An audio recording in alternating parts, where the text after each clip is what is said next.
Hey guys, welcome back to the channel. This is story about what if Naruto returns a year later as a girl carrying a 3-month-old baby. Part 1. Before I start, please do support for more amazing content and comments for part 2.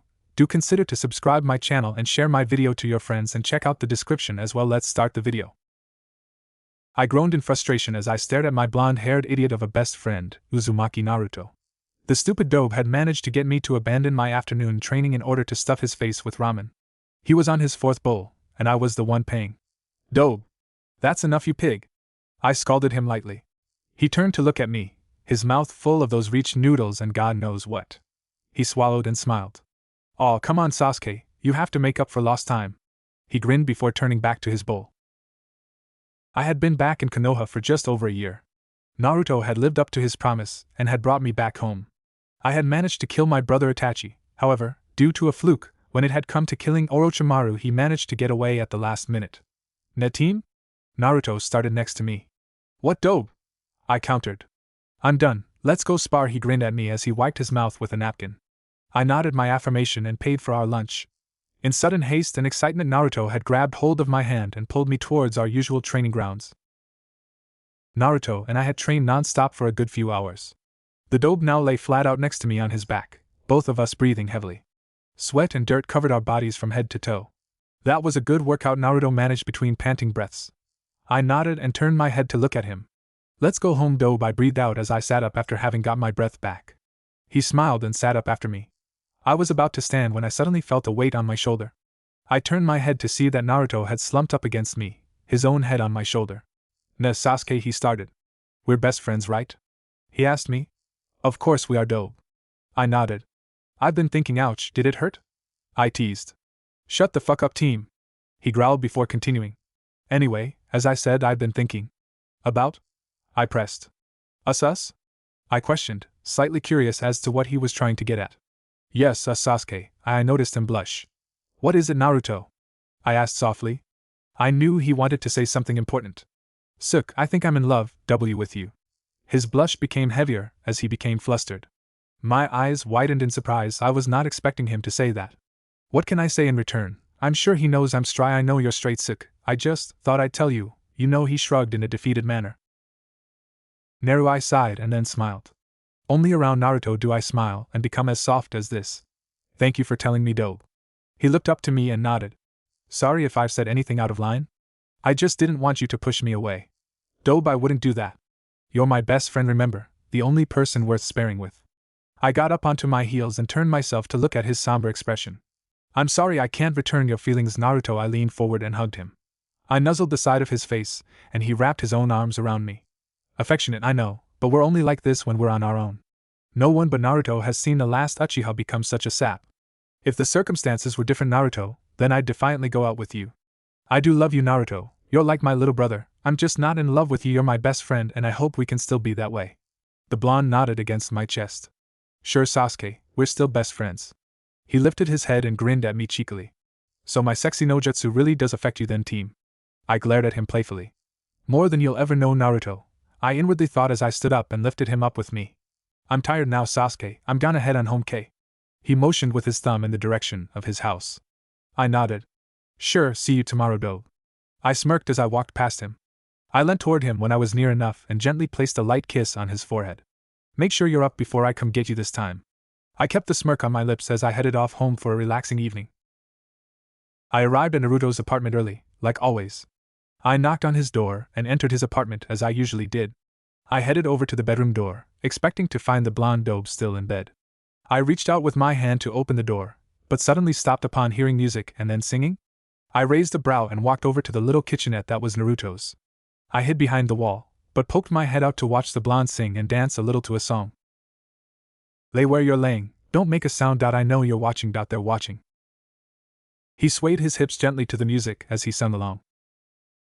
"Your sex is on fire."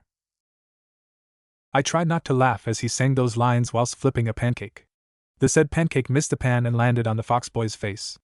I saw him pout for a few moments before smiling once again and continuing with breakfast. It was then I decided to make myself known. "Naruto," I called out as I stepped out from behind the wall and into the kitchenette and the blonde's view. Naruto spun around, looking at me with a shocked expression on his face. He then smiled and pointed to the little table he used to eat off. Sit. Breakfast's ready. I nodded and sat whilst Naruto continued to sing and dance. He must be in a good mood today. The soft lips are open, the knuckles are pale. Naruto had served up our breakfast, and had started singing and dancing playfully to me. For each of those 2 lines he pressed a finger against my lips, and then he followed it with a brush of my hand. I raised a brow in amusement at his antics. It feels like you're dying. You're dying. He sat on my lap and leaned back dramatically, one arm and one leg up in the air. I laughed at his stupidity. Hot as a fever. He put a hand to my forehead. Rattling bones. He poked both my clavicles. I could just taste it. He licked my nose. Naruto!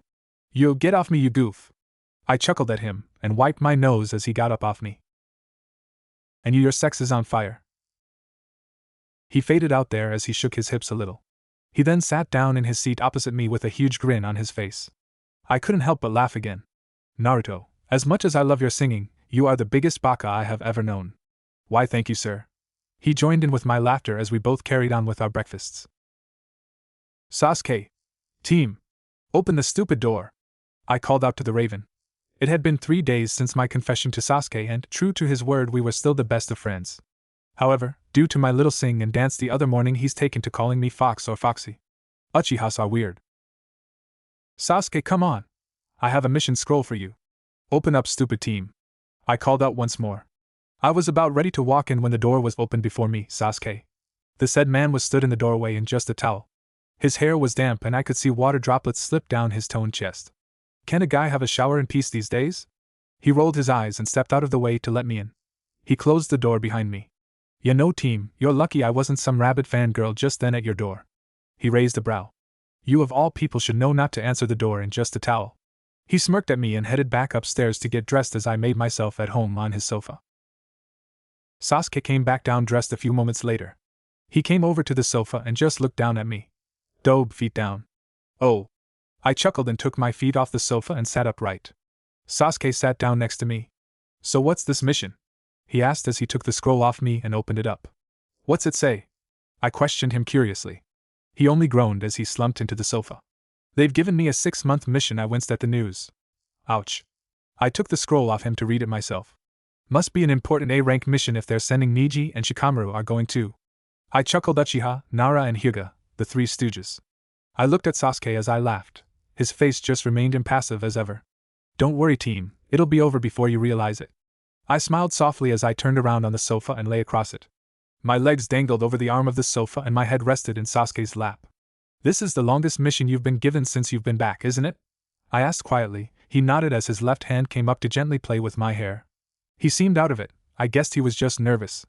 Hey, Suk, if it's any consolation, I have a month-long recon mission that I leave for in a few hours. He looked down to me and smiled softly. God, how I loved his smile. That does help a bit, knowing that you're going to be bored all the time. It's kind of funny. Hey. I whined. Don't make fun of me, team. I pouted and folded my arms across my chest. He just laughed at me. So childish, Naru. He smirked, which caused me to smile. God, how I love this man. I'm not the one laughing at the other's expense. So, that makes you the childish one, team. He just shrugged. A cocky smile on his lips told me to shut up before I regretted what I would say next. I sighed and sat up.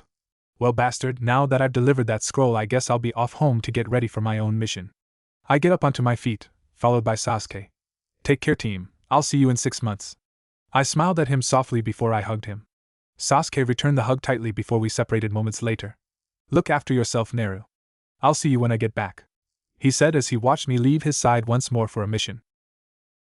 A day and a half later, myself and my teammates, Hinata, Kakashi-sensei, Sakura and Sai had set up camp for the night. We were already halfway to our destination, the Land of Sound, Otogekure or Oto for short. At that current moment in time, Sakura and Hinata were conversing, sitting around the fire. Sai had already fallen to sleep, and that left Kakashi and I to go over the mission. Our mission is to do a complete recon of Oto and try not to cause any trouble. He started. It's our job to gather and analyze information that we may discover and see if it's worthy of us following up on. We have a month to ascertain any knowledge that will help us succeed in overruling Oto's elders. I smiled and ran a hand through my hair. I know what to do, Kaka-sensei. Good boy, Naruto. He chuckled and left me to go over the mission in my head. My turn standing guard was almost over. My body was exhausted, but my mind was wide awake. Sudden memories, feelings, and places came flooding back to me as I just sat there on a tree branch, my lookout point. One particular memory, for some reason or another, seemed to stick out more than the others. I was a baby, and in the arms of a red-headed woman. Memory: the woman rocked me back and forth gently in her arms. A small smile sat on her lips as she moved them. Her tone of voice was soft as she sung me a gentle lullaby. Baby mine, don't you cry. Baby mine, dry your eyes. Rest your head close to my heart, never to part, baby of mine. End memory. A small smile appeared on my lips as I remembered the lullaby and the woman who must have been my mother. I sung a little of the song to myself. Little one, when you play, don't you mind what they say. Let those eyes sparkle and shine, never a tear, baby of mine. I looked over my shoulder at the now sleeping girls. Kakashi was awake. He would take next watch after me. Naruto. Kakashi spoke up. What was that song you were just singing? He heard me. I thought before I blushed and replied. I think it's called Baby Mine.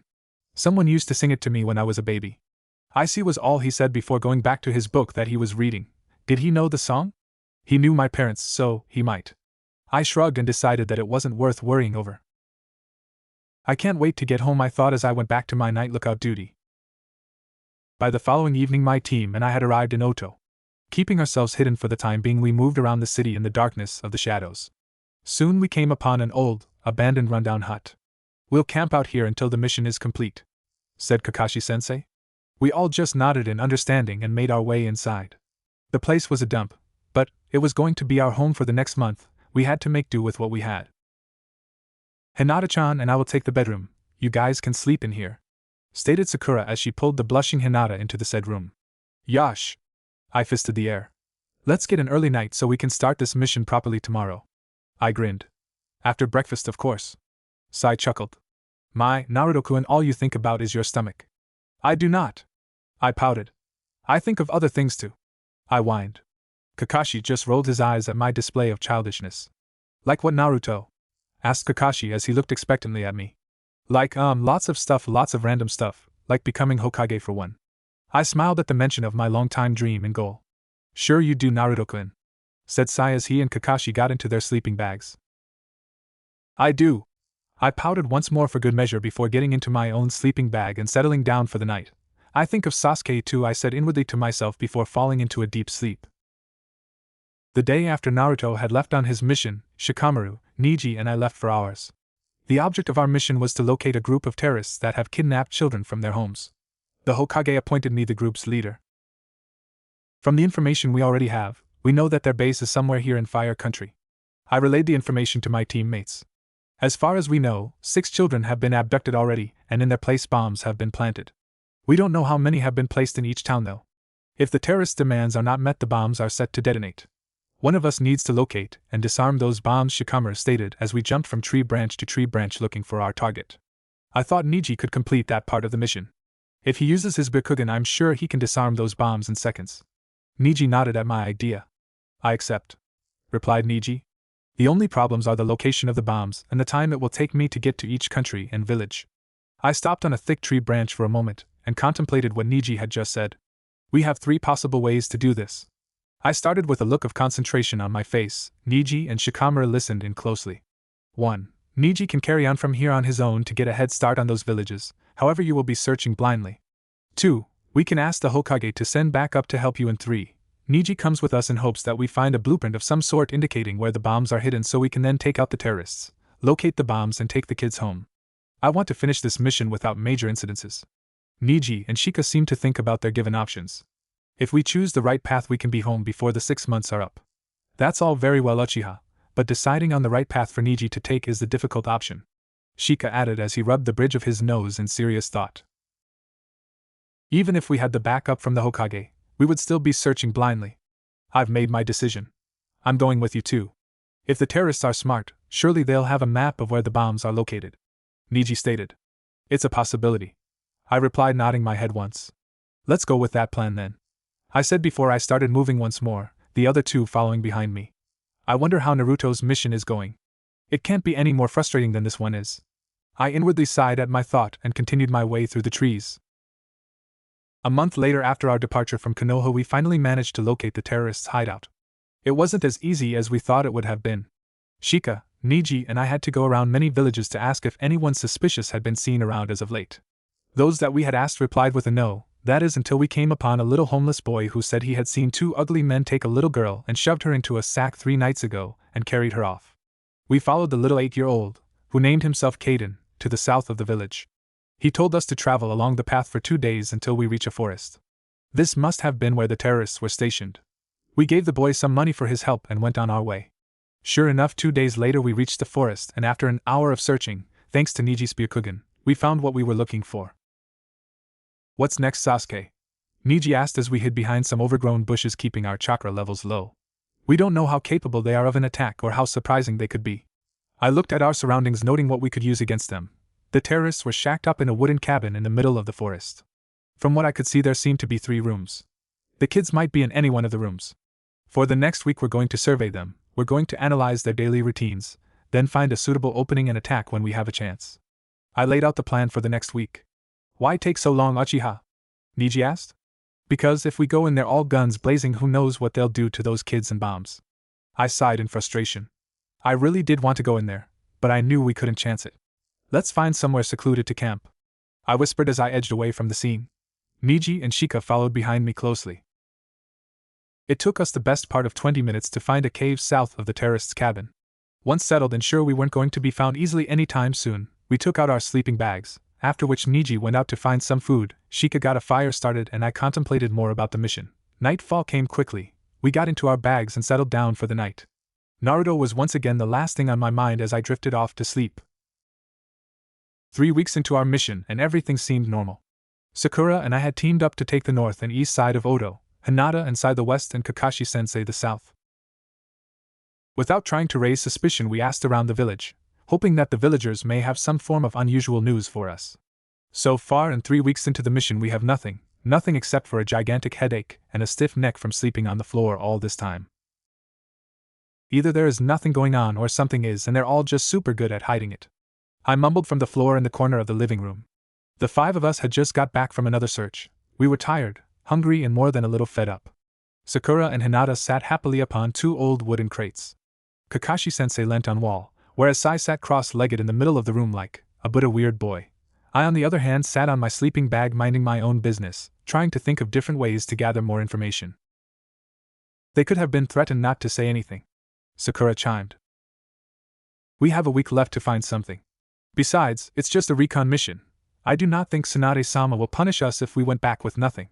Sai spoke up from his place near the door, trying to cheer us up. Sai's right.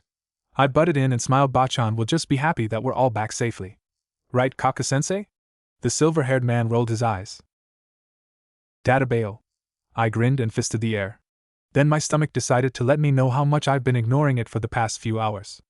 I'm hungry. I rubbed it for emphasis. I'm gonna go get some ramen. Everyone sighed at my continuous choice of food but nodded regardless. Anyone want anything? I asked the rest of my team. 10 minutes later, Sai and I had left out hideout to go get the orders of food. Once we had arrived in the main market area where most of the restaurants and food shops are located, we split up. Sai went to get his food and everyone else's while I ran to the nearest ramen place to get my yummy ramen. During our walk to the town, however, I had this ominous feeling of being watched. I felt my hair stand up on end. I had to queue up at the ramen shop for what seemed like forever until I was served by some old guy with big round glasses and long scraggly brown hair that brushed against his shoulders. He had a mole under his left eye and his presence overall felt cold and disturbing. What can I get you? He asked me with a slight smirk on his lips. Weirdo, I thought as I relayed my order. My ninja senses were tingling. Something was not right. It felt as if someone was walking over my grave and it made me shudder. Miso pork ramen please, pour lots if you don't mind. Sure, it'll be ready in a few moments. Thanks. I grinned and took a seat and waited while the man disappeared into the kitchen with the smirk still twisting his lips. Why is he leering at me like that? He looks evil and suspicious when he does that. My eyes widened in realization. Maybe he's up to something. I soon put that thought away as he came back out with a normal smile on his face and started to serve other customers. Maybe I was just reading too far into things. The man didn't even know who I was, so there was no need to be worried, right? 5 minutes later, my order was ready. I jumped off my chair, paid, grabbed my bag, and ran. I wasn't afraid of the guy or anything. I just had to meet up with Sai and go back to the hideout. Yeah, that's right, Sai was waiting for me. Heh. Night fell upon us like a looming shadow. The wind picked up dramatically. It was nearly enough to blow us over as walked. We rushed home as quickly as we could. I still felt like something was off, and I didn't want to find out the truth. Once we had arrived home and had finished our meals, Sakura and Hinata went to bed early. Kakashi and Sai were talking as I was getting ready for bed. I had guard duty for the first half of the night. I wouldn't have minded it either, however I had begun to feel nauseated, dizzy, and extremely tired. Nakaka-sensei. I pouted as I plunked myself on the floor next to him. The room felt like it was spinning. I couldn't control my body as it began to sway back and forth slightly. What is it, Naruto? He looked to me with what looked like furrowed brows. I done feel too good, my vision had started blurring. Naruto? I could just about hear Kakashi call my name. Naruto. All sight was lost as my vision went black. All sounds had become silent as I drifted off into a black abyss. Normal POV. Kakashi caught the unconscious blonde as he fell to the side. Naruto! Wake up! He called out continuously as Sakura, Hinata, and Sai crowded around him moments later. Kakashi-sensei, what's wrong with Naruto? Sakura cried out in worry. I don't know, he was fine until a few moments ago, Kakashi replied as he swept up the blonde ninja onto his arms. We have to get him to the H hospital. Hinata stuttered as she headed for the door. Sakura got up and put a hand to Naruto's forehead. He's burning up. I don't think I have the right medicine with me. We have to get him to the hospital. Kakashi nodded. He didn't have to be told twice as he darted off out of the door and to the hospital. An hour later, Naruto was attached to numerous amounts of wires and monitors. The demon vessel still remained unconscious. The heart monitor sounded at a steady rhythm. What did the doctor say, sensei? Sai asked from where he was sat tensely in the waiting room. A nurse had led them there, and told them to stay while Naruto was being seen to. It turns out Naruto may have been poisoned. A collected gasp sounded within the room. But the doctor won't know for sure what poison was used or even if he was poisoned. How could he have been poisoned? Sakura asked, disbelieving the situation. This is Naruto we're talking about, Kakashi only shrugged. He's apparently showing symptoms of being drugged. Like I mentioned before, until the doctors have completed their tests we won't know for sure. The three young ninjas nodded and waited in their relative's room. The moon's rays shone down into the unconscious blonde's room. The white beam glinted off a pair of large spectacles which belonged to a man with gray hair wearing a white doctor's coat. Said man smirked as he stared at the comatose blonde ninja. Within minutes, Naruto had been detached from all wires and monitors apart from his foredrop. The doctor picked up the blonde in his arms and escaped the hospital unnoticed. He held the blonde team close to him as he made his way back to his master's hideout. Meanwhile, as the estranged doctor kept on running as fast as he could. His legs carried him across the hills and grasslands of the Land of Sound and didn't stop until they had arrived safely back at the hideout. Naruto's originally assigned doctor entered the blonde's recovery room, only to gasp in shock as the once occupied bed lay empty. Security! Nurse! He called out in a panic and began to search the room. He found nothing. The room was empty, no person in sight. The wind blew through the open window. 2 security guards came bursting into the room. Bring me the gray-haired man in the waiting room immediately. He pointed towards one of the guards, who nodded and did as he was told.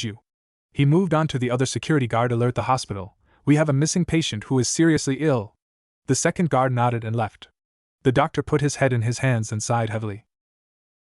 Seconds later, Kakashi and the rest of the team came bursting through the door, their eyes wide with confusion and worry. What is it? Sakura asked, worried and confused. The patient, your teammate, is missing. Sakura, looking surprised with normally delicate features twisted in disbelief, couldn't help the shocked yell that escaped her. Wah! Doctor, Naruto-kun was unconscious, Sai mentioned. I'm fully aware of that, replied the doctor as he furrowed his brows. See, could someone have captured Naruto-kun? Hinata questioned as she looked between the doctor and Kakashi worriedly. It's possible, Kakashi sighed. But who would have done it, and why? The gray-haired sensei rubbed the bridge of his nose, trying to come up with a reason. We need to find Naruto, and alert the Hokage of his disappearance. Sakura said calmly. Her exterior self seemed calm and collected, whereas her interior self, however, was shocked and worried for her teammate. Kakashi nodded and created the hand signs for a summoning jutsu. Kuchiozi no jutsu, he called out with a sudden poof of smoke, and a small pug dog appeared. You summoned me, Kakashi-sensei? The dog spoke in a gruff tone.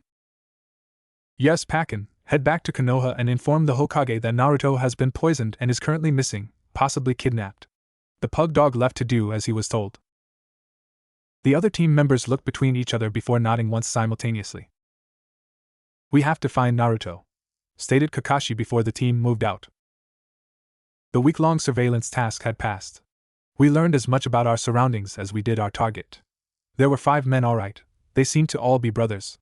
We discovered that their goal was to sell the children into slavery for a handsome sum of money. I had never seen such a group of idiots.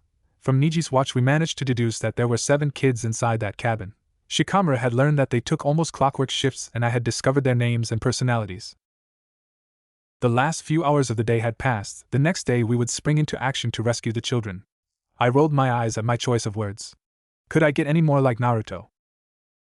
Sitting around the campfire, Shikamaru, Niji and I ran over the next part of the mission once more. We had gone through it a numerous amount of times, but it's better to be safe than sorry.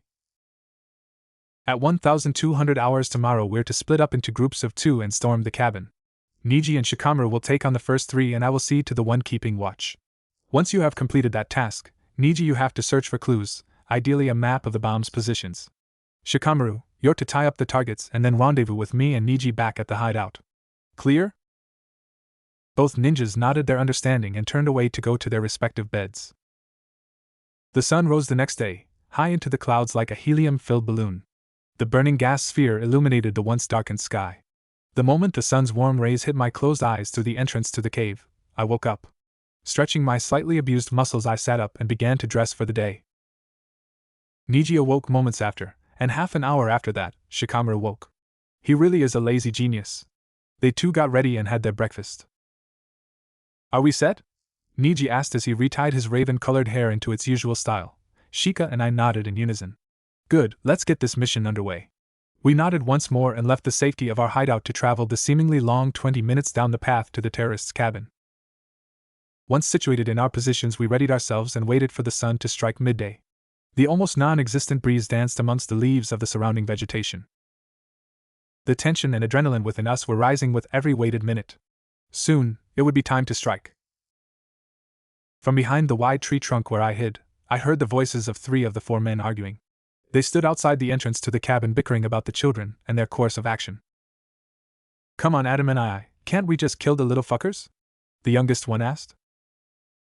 No, you idiot, if we do, how are we going to get the money? Adam rolled his eyes at the said boy. Adam and I is right, Harrison. We need the kids alive so we can use them for ransom, Luke reasoned as he fluttered his eyes at his youngest brother. Fuck the kids, money can be made other fucking ways, you stupid prick. Harrison frowned and folded his arms stubbornly. Be grateful that Curtis is looking after them and not you. Luke scolded the youngest once more. Shut up you two and quit your bickering, Adam yelled. We have a job to do, you know, so quit your whining and get ready to move the brats out. He growled and turned to walk back inside. Luke and Harrison looked to each other with raised eyebrows. Both brothers sighed and departed to get ready to move the kids to another location. Oh fuckface, Harrison called out with a grin. Make sure you don't trip over your pansy-ass dress. He laughed out loudly as he picked up a few small boxes from outside the cabin itself. Luke lifted up his head and snarled at the foul-mouthed blonde. Just because you got that Tourette's illness thing, doesn't mean you can constantly swear at me, you know. Luke pouted as he too began to pick up the aforementioned boxes. Like I fucking care, I'm not the crazy bastard that thinks he's a woman. He laughed out again. You know, you and Curtis are a pair of weird fuckers. Oh, and how did you deduce that, you foul motor mouth? Simple, what I have is fucking different to you too. Curtis is like a class A pimp, he'll fuck anything on 2 legs or not. And you, my high-pitched voice friend, are not fooling anyone. Fuck me, you think you're a woman, but you still have a and no whatsoever dumb shit. The only thing you do is cross-dress. So how the hell you can call yourself a lady is fucking beyond me. Oh, shut the hell up, you prat, you don't know what you're talking about. As if to prove him wrong, Luke tried to keep his voice sounding as feminine as possible. Ha! Very original, shitface. Harrison rolled his eyes and carried on with the work. Does every word that comes out of your mouth have to be a curse? Yeah, now shut the fuck up and get back to work, stupid fucking sissy. Luke scoffed but did get back to work. The feminine-looking man tucked his shoulder-length hair behind his ears as he continued to lift the boxes and take them inside.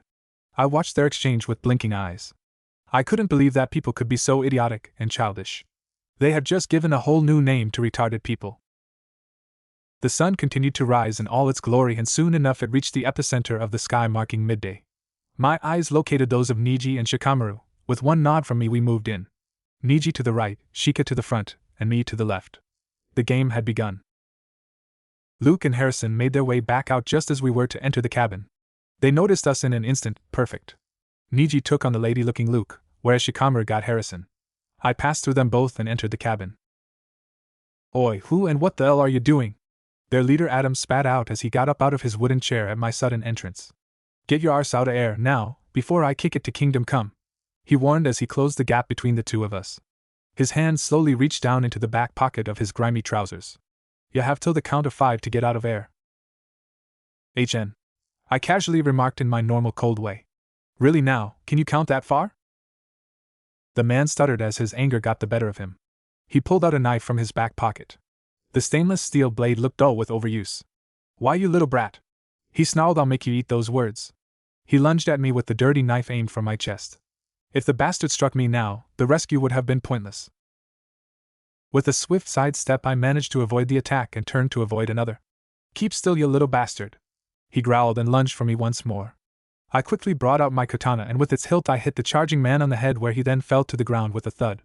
I smirked, sheathed my katana, and headed for the room that held the kidnapped children. Hey, who are you?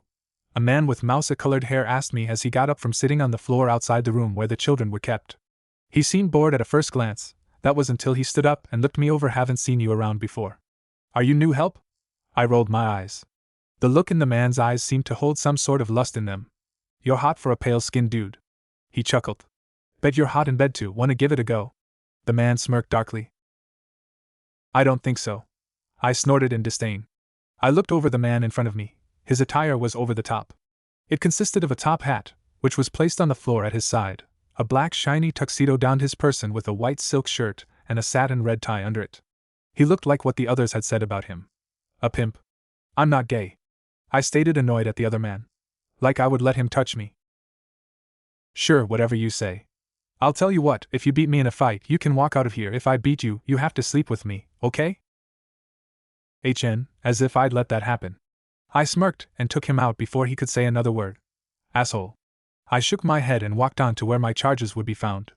Behind a rotted wooden door. I opened the door and walked in slowly. I looked around and, to my relief, they were all alive and unharmed. Wake up. I ordered as softly yet sternly as I could. If Naruto could see and hear me now, he would never let me live this down. I sighed as I thought about my blonde best friend. I felt sick to my stomach as I continued to wake up the kids. I wondered what he was up to, if he was safe. During my task, Niji walked in behind me and delivered his report so far. Shika's tying up the men. I'm about to go searching for the plans. Do you need any assistance? No, was all I said before the last kid woke up. Niji nodded and left to start his search for a map or blueprints of some sort. Using my katana once more, and being careful of the kids, I made a door out of the wooden walls of the cabin. Looking to the kids, I sighed. They were young. Between the ages of 5 and 13. This was going to be a nightmare. Listen up. I'm only going to say this once. The older are to look after the young. Try to keep up with me, try not to fall behind. Keep hold of one another, and don't get lost. I'm getting you out of here, but I need your cooperation to do that. Do you understand? The eldest of the children nodded. Okay then, remember, stay together and follow me. I made my way out of the exit I had just created, closely followed by the 7 children. I kept my speed to an optimum and made sure the kids didn't stray. Roughly half an hour later, we reached the safety of the cave.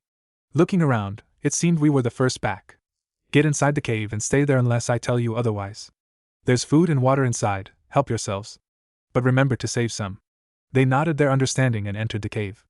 I looked around and noticed that Niji and Shikamaru hadn't made it back yet. Having reached the safety of his hideout, the gray-haired abductor laid the blonde-haired abductee upon a metal operating table and began to work on him.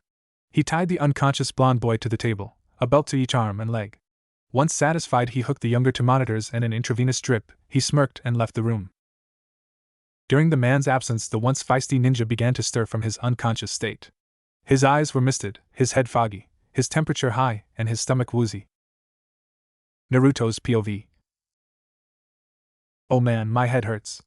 I groaned as I tried to focus my now open eyes on anything. I sighed when I realized it would take a while to do so. Taking a deep breath to steady myself, I tried to move my arms. They wouldn't budge. I frowned and then tried my legs. Again, they wouldn't budge. What's going on? I continued to struggle and try to free myself. Ah, I see you have awakened, son of the fourth Hokage. A familiar voice penetrated my ears. How are you feeling, Naruto? I could hear him smirking. Where am I? What's happening? I questioned as I tried to focus my vision on the man. The room was blurry, all I could see were shadows of objects I couldn't even begin to describe. Don't worry, you're in safe enough hands. He chuckled and began to fiddle with something to the side of me. Now all I have to do is wait for Orochimaru-sama to get here, then we can begin your treatment. Treatment? Orochimaru. I inwardly gasped and struggled more to get free. I would have gotten free too, thing is, I was just too weak. Whatever was wrong with me, it was sapping all my chakra. I could barely move. Why am I here? What are you going to do with me, Kabuto? I recalled the voice, and he'd be the most likely person to be involved with Orochimaru. Kabuto laughed as he tinkered with some things that I couldn't quite make out. I heard him move closer. Very good, Naruto, you managed to work out who I was. He took hold of my arm. Now then, I believe you're not feeling very well, am I right? I shook my head. Ah, isn't that a shame? Do you want me to make you feel better, Uzumaki? It sounded as if he was smirking.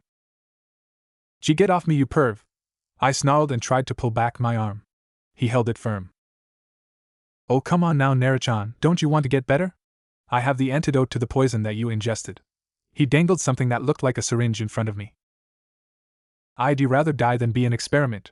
I spat out and turned my head away from the weird, testing man. He laughed again before turning away and putting the syringe down on a side table. Oh well. Don't say I never tried to help you. He walked to where I guessed the door was. Orochimaru-sama will be here in an hour, so you have until then to decide whether you want the antidote or not. He walked out and closed the door behind him. Minutes passed and I found myself wondering how the hell I would get out of the place alive. I would not submit into becoming one of the snake's experiments. I saw what he did to Sasuke. I couldn't take being under Orochimaru's control. I'm not Sasuke. I remember the pain Sasuke went through. Because of Orochimaru, Sasuke left the team, left Konoha, left me. Not that anyone would miss me, but I wouldn't be able to do that. I love my friends, my home, my Sasuke. How do I get out of here? I closed my eyes and tried to sleep. My head still hurt, and I could barely see properly. They've poisoned me. What should I do? Sasuke. Will I ever get to see him again? Will my friends be sad if I don't come home? Are they looking for me? I knew my time was up as I heard the door open. A strong smell of antiseptic wafted into the room as footsteps made themselves known.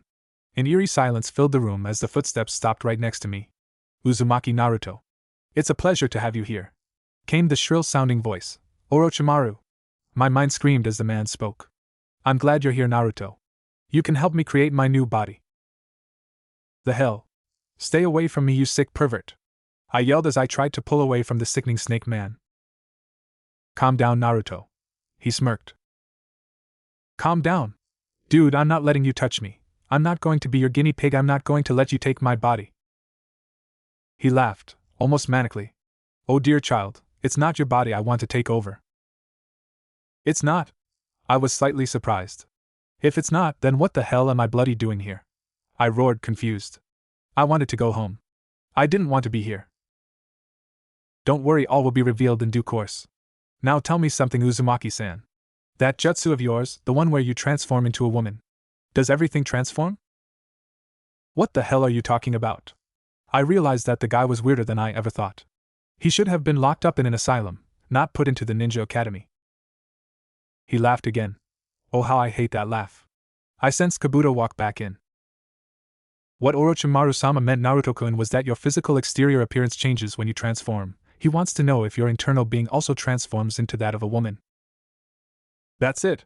I know you guys were weird, but this takes the piss. Do you ask all your captives these questions? Did you ask Sasuke if he was a transsexual too? Or did you just want him for his good looks? Aren't you just a bundle of fun? Kabuto rolled his eyes sarcastically. Your humor is dull, he sighed. Just answer the question, will you? I don't know. Maybe, I've never needed worry about it. Why do you want to know anyway? I see that as I tried yet again to get free of my restraints. You think I would have learned by now that I wasn't going anywhere. I was tied and good and tight.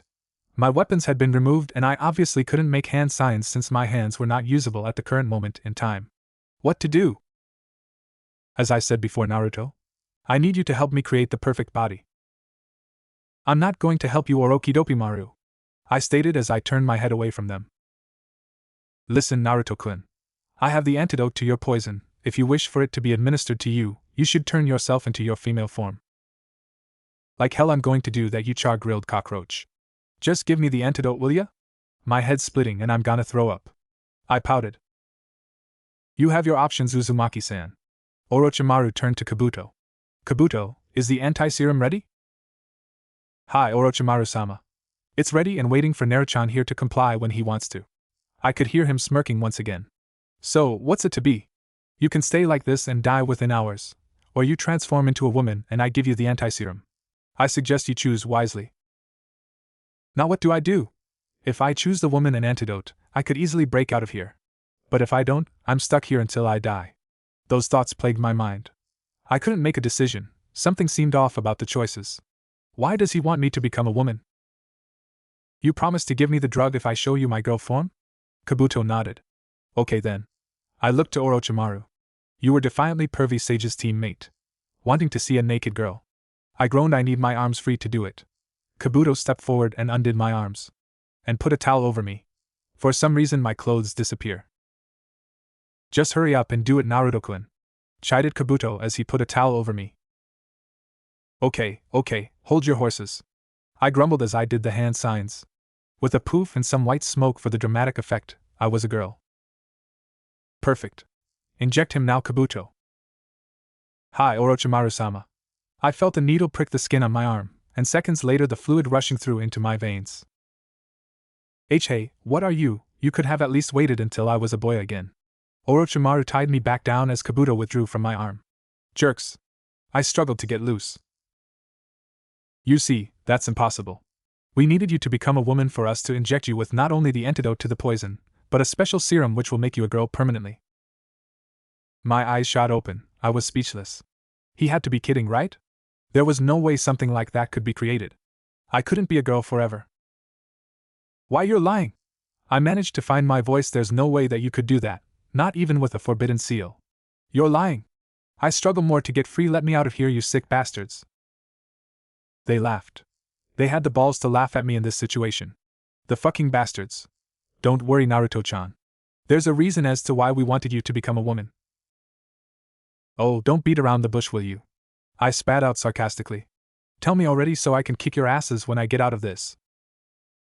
Patience, Uzumaki-kun. You're going to hurt yourself if you carry on like this. It's in your better interest to lay and behave like the Konoha dog you are. I am not a dog, you snake. I growled out. But of course you are, Naruto-kun. You complete missions for Konoha, you fight for Konoha and put your life on the line for it. You're a worthless dog. Get lost and leave me alone, you perverted platypus. Now that you're a woman, you have the ability to produce children. His lips curved up into a smirk. And that's what you are going to do for me. What? I yelled in surprise. You have to be bloody joking. How the hell are you going to manage that? Simple. I inwardly gulped. I couldn't show them I was afraid. Sasuke wouldn't have. You are so not coming near me with your limp. I growled again. The snake laughed. I wouldn't dream of infecting a child with my genes. No, don't worry, the insemination will require no sexual contact. It won't? Then, how the hell are you supposed to get someone pregnant without sex? Talk about being confused. I certainly was. Ever heard of a little process called artificial insemination? Kabuto butted in with a snide look on his face. A tube gets inserted through the cervix and semen is injected through the tube and into the womb, and if it's done at the right time, you will most likely conceive. He smiled as he played about with a different syringe. You're not sticking anything in me. Stay away. I struggled to get loose again. I had to get out of here. There was no way I could let them do that to me. Let me go! Don't worry, Uzumaki-kun. Kabuto will treat you with the utmost care. Now stay still. He ordered me as he held me down as best as he could. For a man that's supposed to be sick, he was pretty damn strong.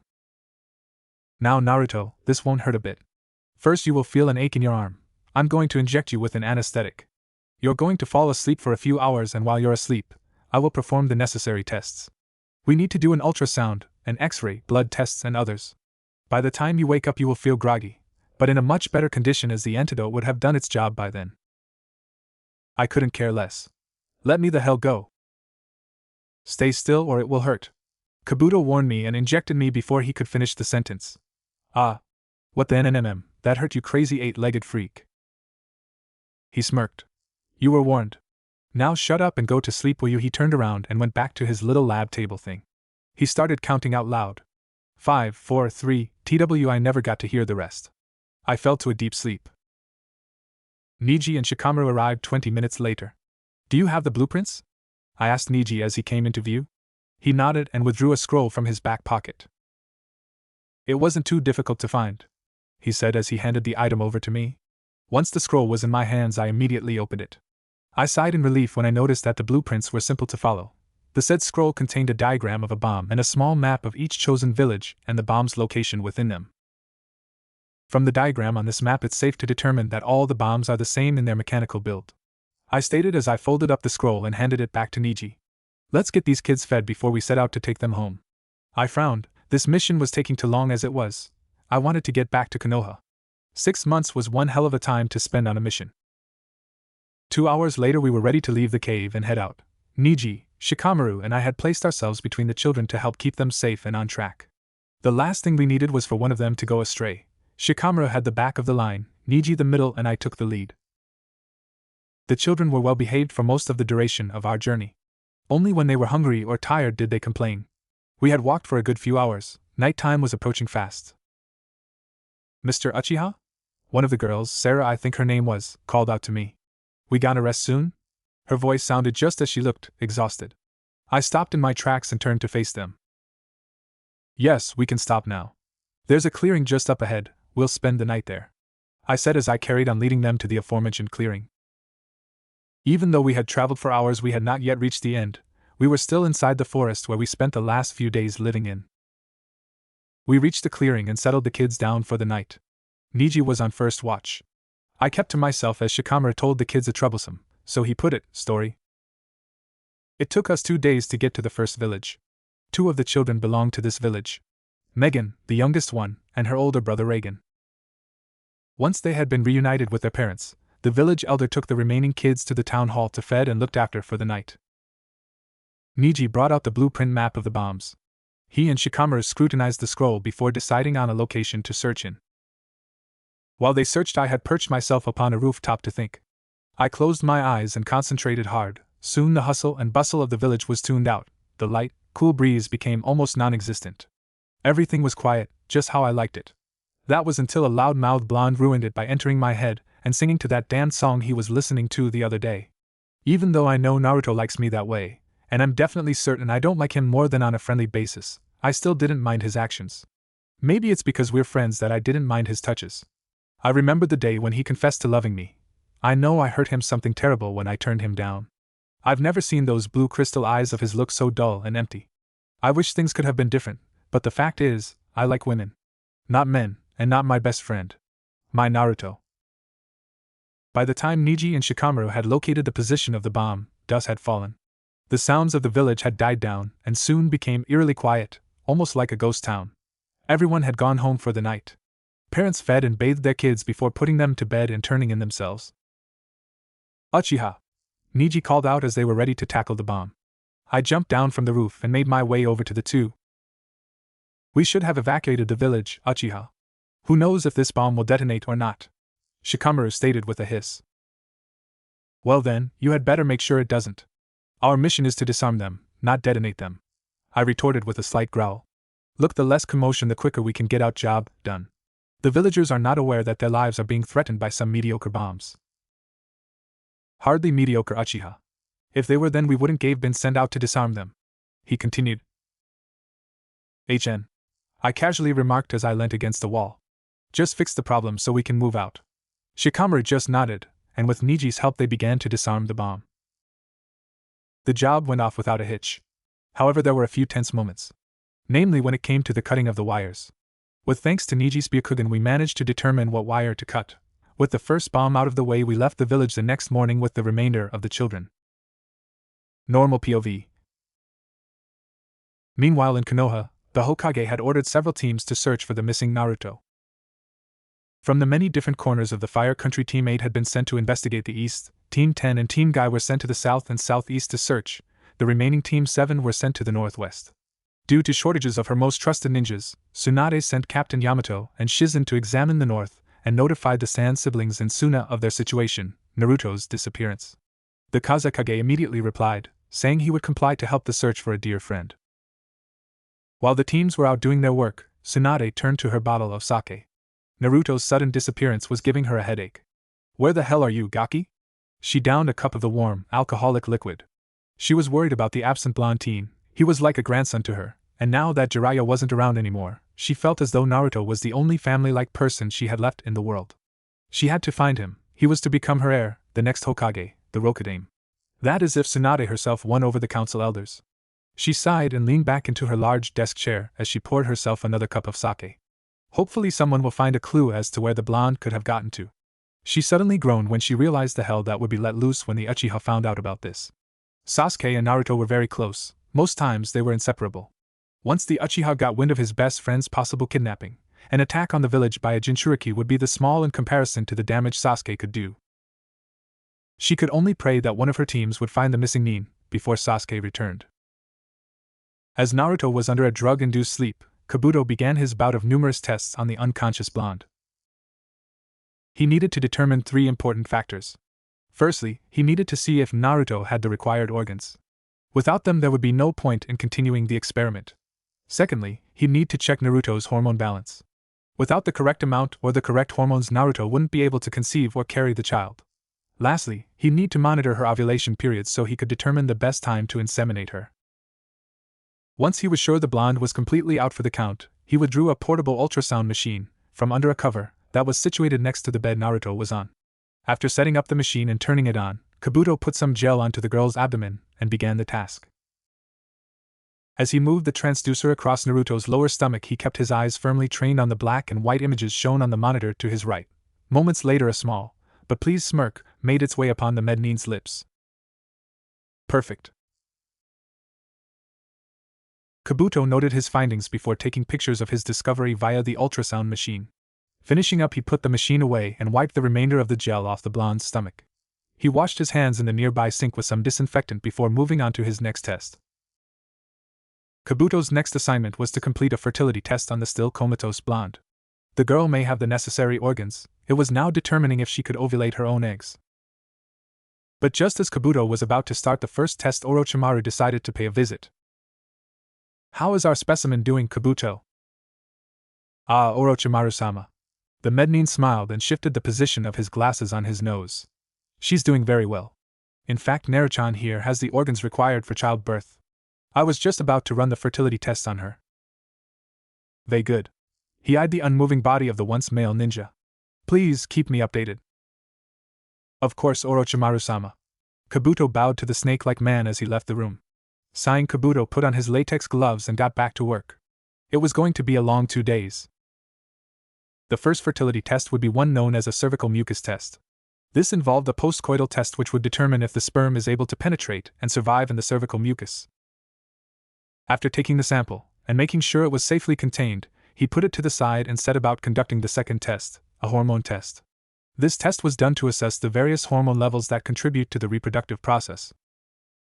Having already taken an ultrasound previous to the 2 other tests, Kabuto had managed to note down details about Naruto's inner feminine parts. Killed 2 birds with 1 stone, you may say. He grinned evilly at the thought. Gathering the samples, Kabuto got to work on analyzing them. He estimated a 48-hour gap before he would have, hopefully, the desired results. 2 days had passed by the time the results were ready. Naruto had woken up twice during that time. She was fed and bathed before being sedated once more. Why didn't she struggle? Why didn't she try to get away? Simple. She was too weak to. Kabuto made sure of that. He wanted to break the high-spirited ninja, and what better way to start by drugging her? Just as I hoped, he said as he eyed the results of the tests. He folded the piece of paper and put it safely into his back trouser pocket before leaving the lab and heading to Orochimaru's room to tell him the good news. Come in. The snake-like man called from within his chambers. Kabuto entered with the smirk still on his lips. Ah, Kabuto, I hope you have brought me some good news. A thin eyebrow rose. Yes, Orochimaru-sama. From the tests I have conducted, it seems that Naruto can conceive and carry a child. Excellent. Begin the insemination process. I trust you still have the sample? Of course, Orochimaru-sama. It's safely stored away in the lab freezer. Good. I want her inseminated and pregnant by the end of the month. Yes, Orochimaru-sama. Kabuto bowed and left to go back to his lab. While Kabuto made his way back to his lab, Naruto began to stir from her sleep. Naruto's POV. Ugh, what the hell is that bastard trying to do to me? My stomach growled at me, making me feel ill, and there was a nasty smell coming from somewhere. Great, I'm hungry, I feel sick, I stink, and I need a frigging pee. I tried to move but failed miserably. I looked around at the surroundings. Damn, I'm still in that lab. Why hasn't anyone found me yet? Are they even looking for me? I couldn't explain my feelings. I felt so lonely in that clinical environment. I felt so weak. Why is this happening to me? I want to go home. I felt tears forming and rolling down my cheeks. I want Sasuke. My internal hope and rant were cut short as I heard the lab doors open and close. Maybe it was someone who could take me away from here, even though I doubted it. It was okay to dream, wasn't it? I opened my eyes to see none other than Keikabuto. I spat out weakly. My stomach churned at the sight of the other. Good afternoon, Naruto. I see you've decided to wake up. He smiled sadistically at me. I bet you're eager to hear the good news, aren't you? He walked closer to me and stopped inches away. What would that be, bastard? I scowled through gritted teeth. By the end of the month, you, my dear child, will be pregnant. His smile turned into a grin. What the hell? My eyes snapped open in shock, my heart in my throat. I told you. There is no way you're doing that to me. I'll kill you if you do. I snarled and yelled with all the energy I could muster. The adrenaline raced through my veins. I wanted to get off the operating table and rip this throat out. Oh, calm down, Naruto. It's not like you have a say in the matter. Yes, I do. It's my fucking body. That may be so, he smirked again.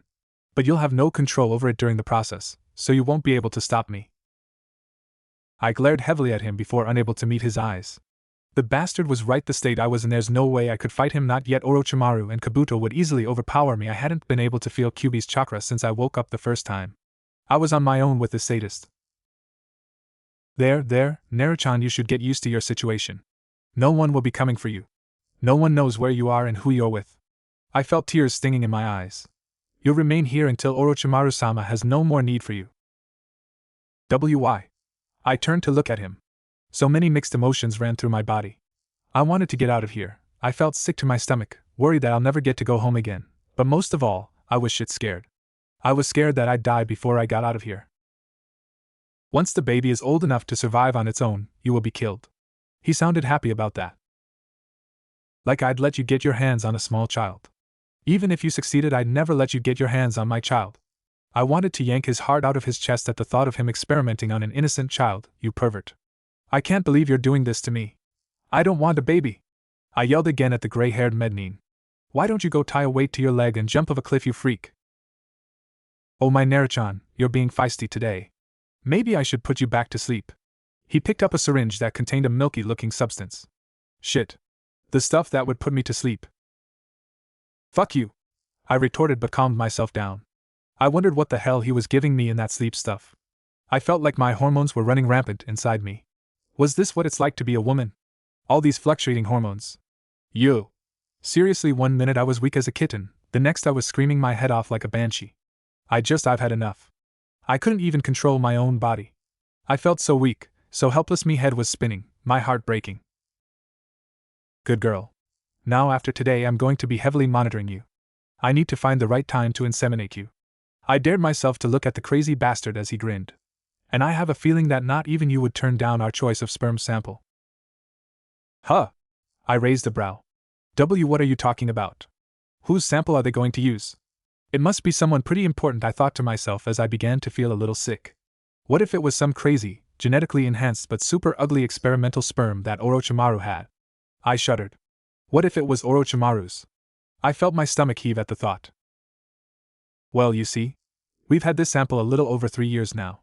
Orochimaru-sama kept it for a special occasion, such as now. Really?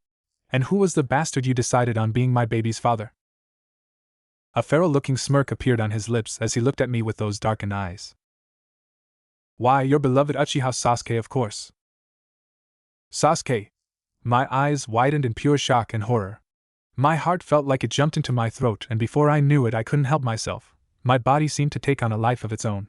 In one swift movement my head turned to the side, and from the shock I threw up onto the floor. My head felt like it had been kicked in before being axed up and left there to be eaten by vultures. My, Naruto-chan, you're very expressive today, aren't you? He chuckled and placed a sick bowl under my bed so that I could empty the rest of what little there was in my stomach. I tried to calm myself down when I couldn't regurgitate anything else. My stomach was empty, and I began to taste the bile rising in my throat. What do you mean? I asked with unsteadiness. My hand ran across my stomach as best as it could, being tied down. My brain still pounded against my skull. It's as I said. You Uzumaki Naruto will be inseminated with the sperm of Uchiha Sasuke. He removed the bin but kept it close, obviously in case I was to throw up again. Why the hell would you need to do that? I thought my body felt awful before, but now, this just takes the biscuit. Well, I shouldn't really be telling you this, but since it's your body we're using, it is your right to know, he smirked before rolling his eyes. Uchiha Sasuke is the last Sharingan wielder, and he himself is exceedingly strong. You, my dear, are the container of the nine-tailed demon fox, Kyuubi. Kabuto's glasses glinted in the bright light of the windowless room. Orochimaru-sama wants to combine your two genes/powers and achieve the perfect body that he can inhabit as his own. Nausea overwhelmed me once more, but thankfully this time I managed to use the bin. My head was spinning. My stomach was churning. My heart was beating in a weird, irregular rhythm. The thought of them implanting me with Sasuke's S sperm was just too much to handle. What's the matter, Naruto-chan? You're excited, aren't you? You'll be carrying and birthing Sasuke-kun's child. I saw the glint in his glasses as he smirked at me. You're sick. I tried to struggle against the confining straps of the bed. Sasuke would never have allowed you to do that to him. You're lying. He had to be, right? Now, why would I lie to you? I have no reason to. You'll still get inseminated whether you believe me or not. Orochimaru wants a body that will make him more powerful, so that's why you kidnapped me and are using me as an experiment. You've got it in one, princess. He smiled as he turned away to fiddle with some things I couldn't see. I growled, how could he do something so wrong and have the decency to smile about it?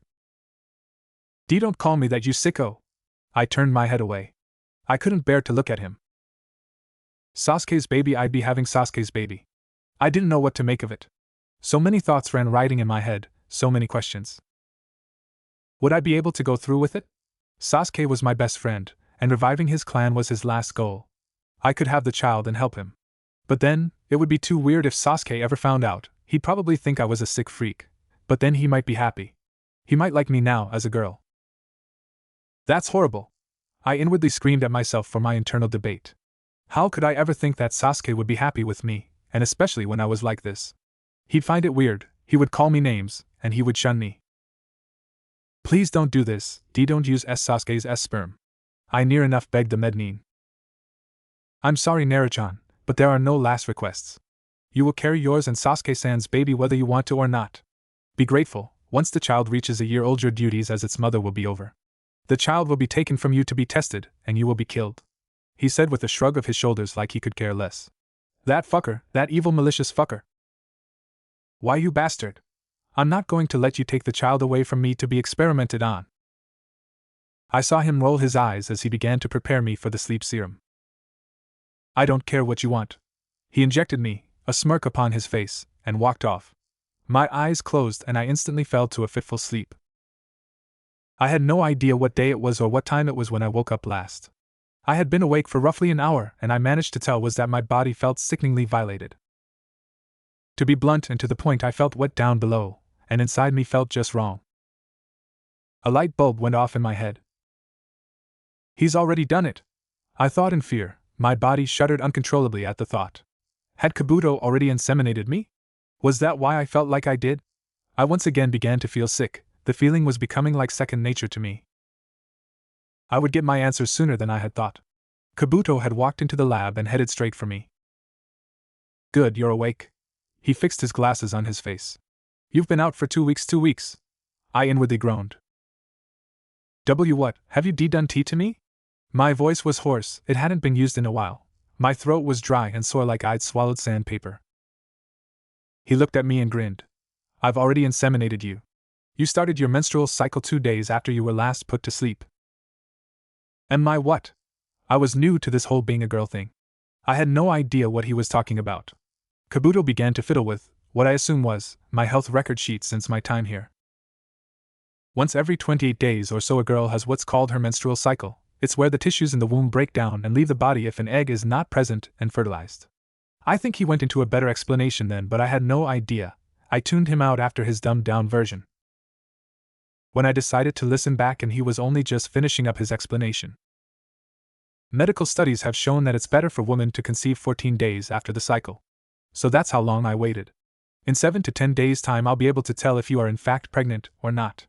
He adjusted his lab coat before starting to unstrap me from the table. You need to bathe and eat some solid foods. You've been fed via drip all this time. It's good for sustaining while you are unconscious. Best now that you're expecting you have to eat what's right to sustain both you and the child. But you said God my throat hurt. Tea that you didn't know for sure whether I was pregnant or not. I managed to grate out. He smiled and shook his head at me before adjusting his glasses. I'm more than 90% sure that you will conceive, however, not even I can predict a 100% successful pregnancy. Well, that was reassuring, Baka.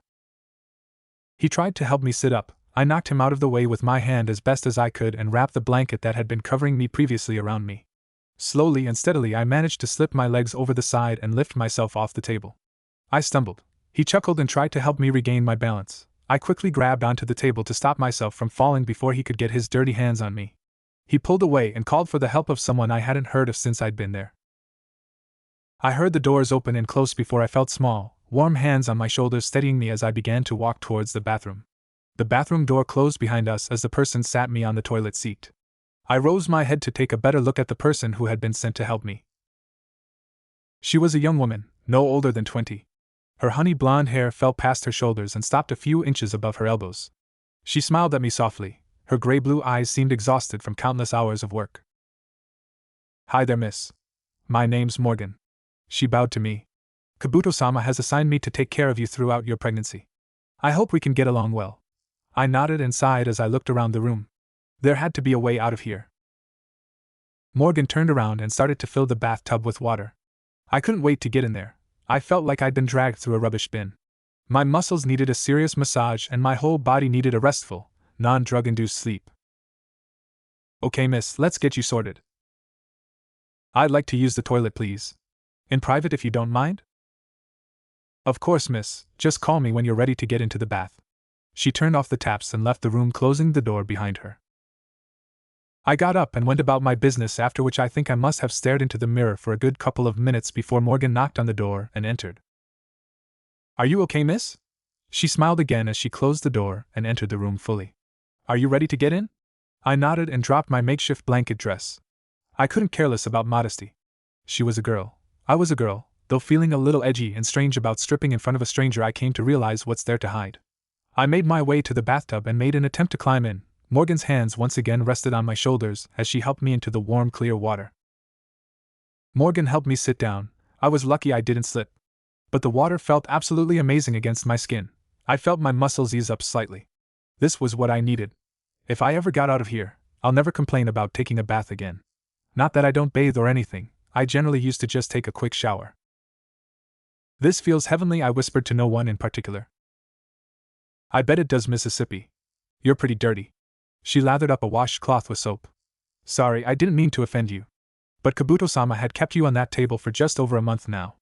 I came in to wash you as best I could with you tied down to a table. I'm sorry you have to be put through this, Mississippi. The girl lowered her head in apology as she sat me up and began to wash my back.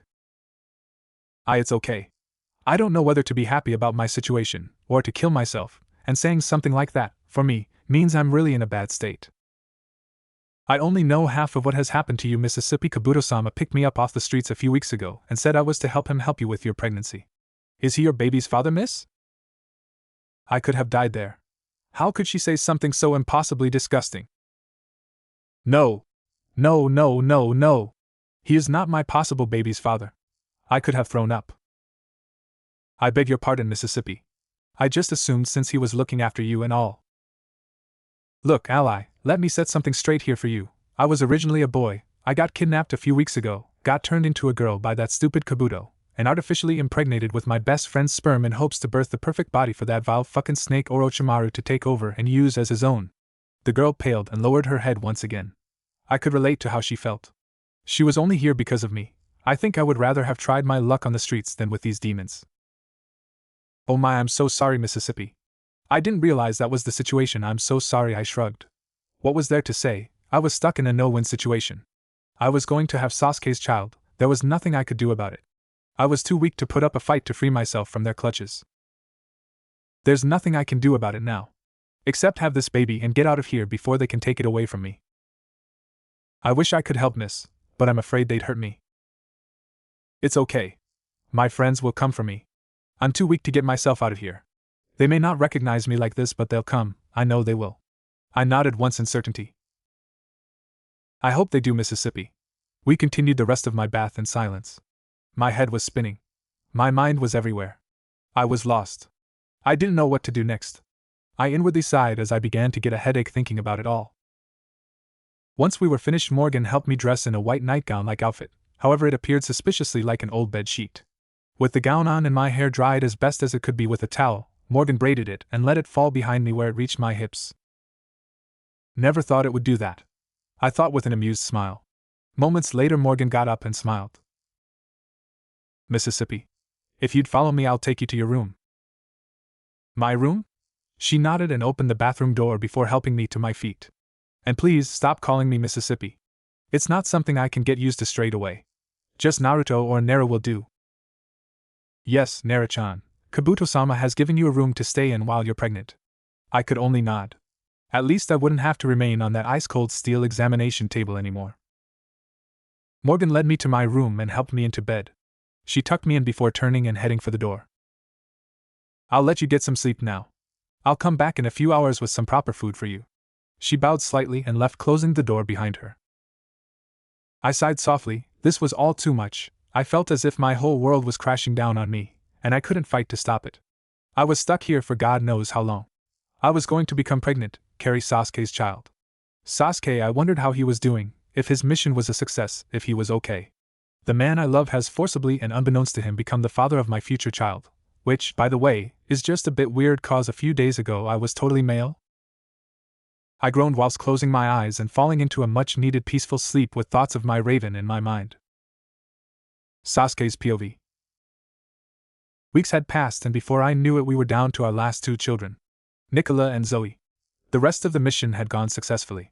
We had managed to disarm the bombs without further implications and had delivered the children to their respective homes safely.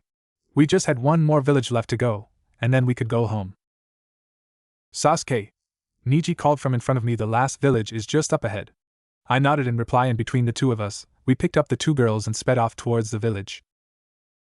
We were already a month ahead of our required time limit for the mission, and I wanted to get this over quickly. I wanted to get home to Naruto. Naruto, Naruto, Naruto. I couldn't seem to get him off my mind, and it was beginning to affect my mission, I was sure of it. I began to wonder more and more about my blonde only shortly after leaving the first village. I thought about a lot of things, how he was faring, if his mission was a success, if he was alive. And well, I missed him. I missed his endless azure eyes, his bright sunshine hair, his lovable personality, and his dazzling smile. Those traits make Naruto, and I wouldn't change him for anything. A small smile made its way onto my lips at the thought of my dope. My thoughts seem weird, right? I agree. I've never thought about anybody like this in my life. Sure, I've reminisced about my parents and Itachi, but never like this. Naruto was special, I knew that, everyone else knew that, but for some reason unknown to me, I wanted him all to myself.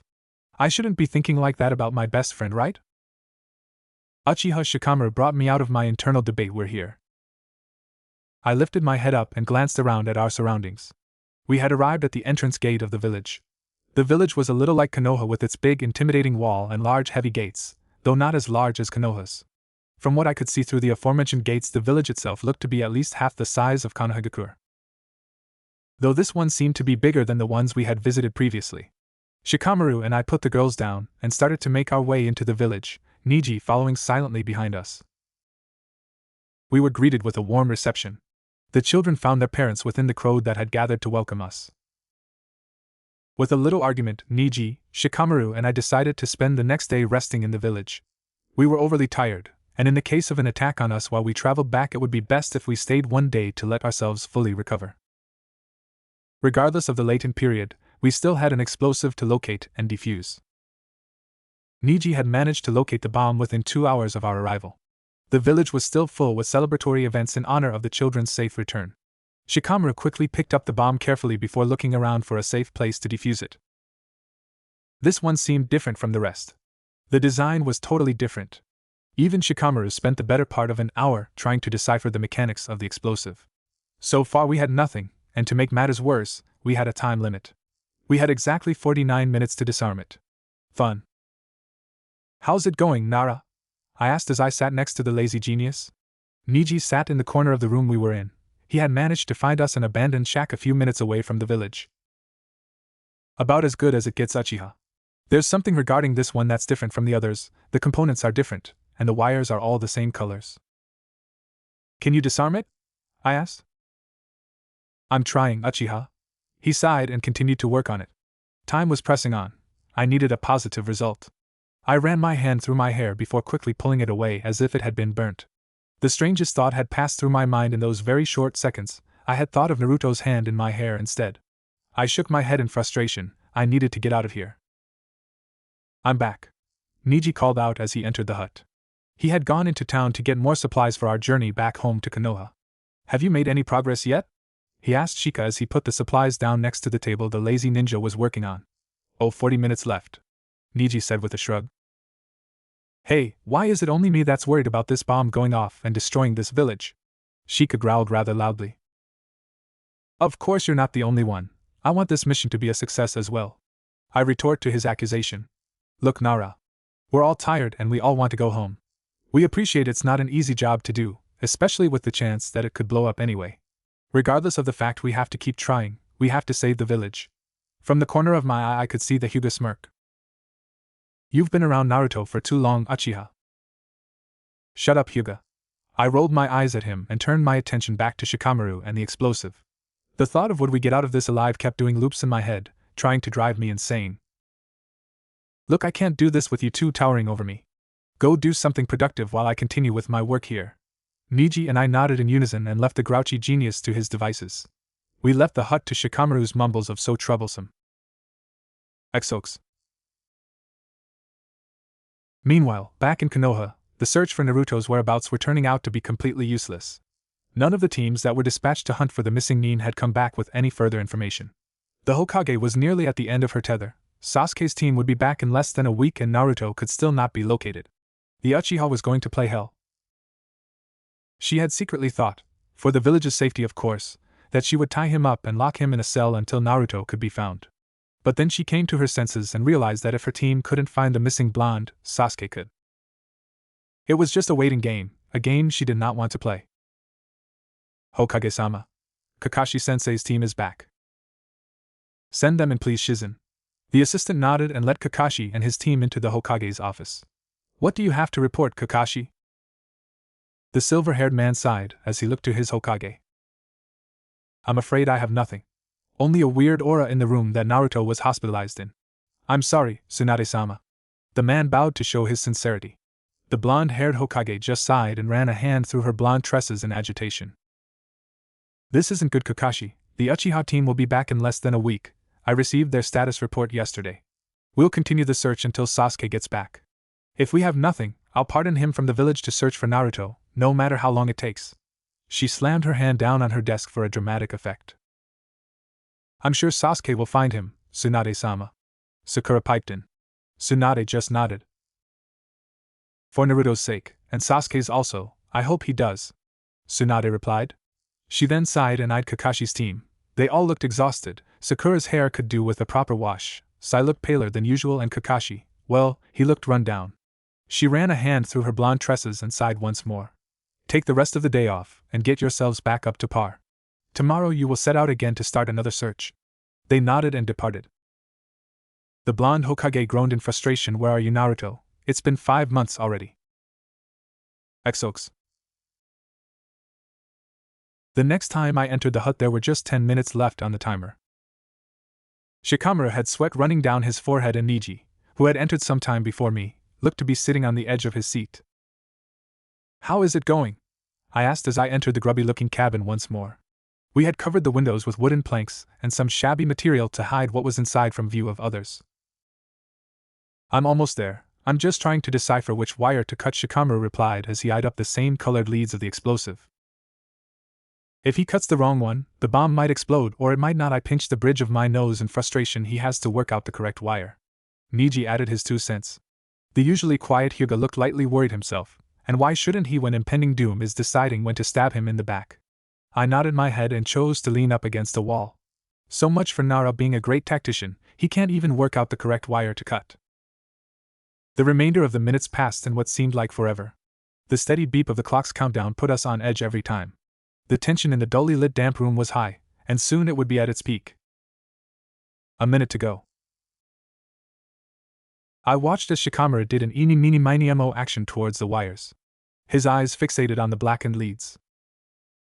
Nara, hurry up! I yelled impatiently at the lazy, now perspiring Nin. My thoughts began to turn to the worst-case scenario. What if we all died here? What if the village went up in smoke just because we couldn't cut the correct wire? Dead or not, I wouldn't have been able to bear that on my shoulders. Shut it, Uchiha, I'm trying here, he retorted whilst wiping the sweat off his brow. My eyes darted between Shikamaru and the time now displayed on the countdown clock. We had just less than 30 seconds until it was all over. I felt like praying to whatever god was up there to get us safely through this. 10, 9, 8, 7, oh shit, 6, 5, 4, 3, snip. H. Shikamaru had cut a wire. Naru-chan, please stop it before you hurt yourself and your baby, Morgan yelled at me. That's right. I was now 3 months pregnant with Sasuke's child. Kabuto's experiment had succeeded. Naru-chan, please. Put the chair down. My maid and only friend in the place scolded me once more. Her facial features told me that she wasn't happy with my behavior, not that I could have helped it, of course. I can't help it, Morgan. Once minute I'm fine, and then the next I'm like this, or crying. She nodded to me in understanding. I know it's your hormones, they're fluctuating, giving you mood swings, she added as she sat me down on my bed. My bed sat cornered up against the walls, only one way to get in and out. You need to rest. You shouldn't strain yourself like that. Think of the baby. That girl knew how to press my buttons. I sighed and laid myself down on the white bed sheets. My left hand came up to rest on my barely noticeable bump. It wouldn't be long before I started showing. Naru-chan, Morgan broke me out of my musings. I'll go run you a bath. With that, my blonde-haired maid left me to go about her task. My mind started wandering again. I began to contemplate what had happened these past 3 months. A lot had changed. They'd eventually broken a part of me. Memory, Month 1. I remembered sitting on the ice-cold metal examination table once more as I was subjected to another one of Kabuto's tests. Today we would find out if I was pregnant or not. I didn't know what to think about the possibility.